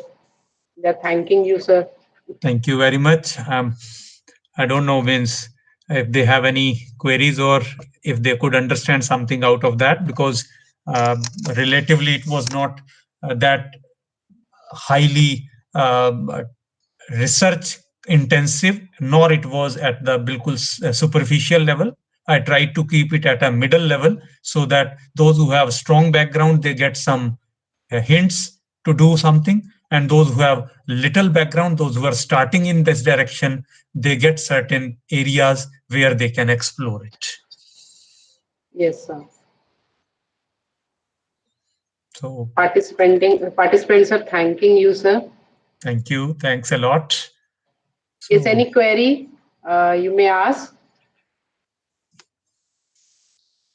So as you told, I think these are mostly PG students. Yes, sir. So some of these must be doing their dissertation work or their PhD work for this, and some of them might have started, some of them might be looking for certain problems.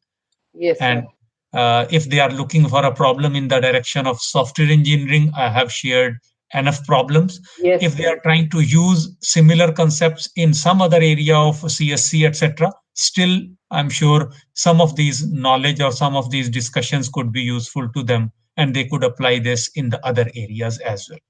Sure, sir, sure. Sumant has written, can we expect intelligent testing over automated testing? Sumant, you can unmute yourself. Yeah, you can directly ask, although I got your question. Yeah. Hello, sir. Yeah. Hello, Sumant. Sir, good evening. Very good evening. Yeah, it was quite interesting.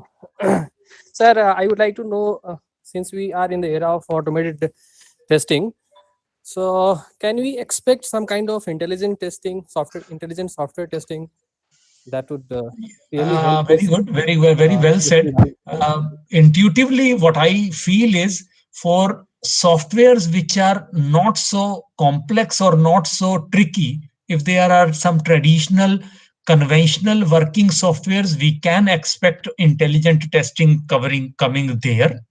But if the softwares which will be new coming up, especially intelligent softwares or software where intelligence will get integrated, their testing might not remain intelligent, because testing the intelligence is more challenging than intelligently testing the automation. So one line I will say in this word, that testing automation intelligently is easier work, but testing intelligence even through automation is a more difficult work. So intelligence testing for normal traditional softwares where normal automation is being attempted is expected to happen soon. Yeah. Thank you, sir. Yeah, welcome. Yes, participants, any other query?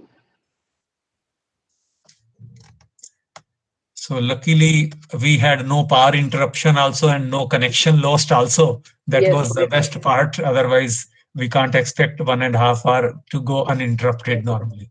Yes, sir. So, sir, I would like to thank you for enlightening us with valuable talk. The way you explained the use of optimization and clustering in software engineering, be it requirement engineering or test case prioritization, software architecture recovery, there were so many things, software remodularization. I'm sure the participants, the budding researchers, they will get many ideas about the latest trends which are going in software engineering using machine learning as well as optimization. The way sir explained how you can combine them and use an intelligent technique, it would be very beneficial, sir. Thank you very much, sir. We hope to see you again and again in our institute, sir. Thank Thank you you, very sir. much. Thank Wishing you. best of luck to all participants. Wishing them a great, successful, and a positive mind and healthy life, and a successful career to all of them in future. Welcome. If they have any queries through email also, they can be in touch with me. My email ID was already given and it's available on my website also. Thank you very much. Thank you to organizers once again. Thanks to NIT Jalandhar, and thank you all participants. Thank you so much, sir. Thank you. Okay, participants, you will join tomorrow. The session will start at 10, so all of you are requested to join beforehand. Thank you so much. Bye-bye. Take care. Thank you, ma'am. Take care. Have a good day. At 10:30, Jagdeep. Okay. Sorry for the mistake. It will start at 10:30. So you can Yeah. join We are around 10, particip- 10:15. Yeah. Yeah. Okay then. Okay, ma'am. We'll join 5 to 10 minutes in advance of 10:30. Yes. Thank you. Bye-bye. Bye.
Hello, sir.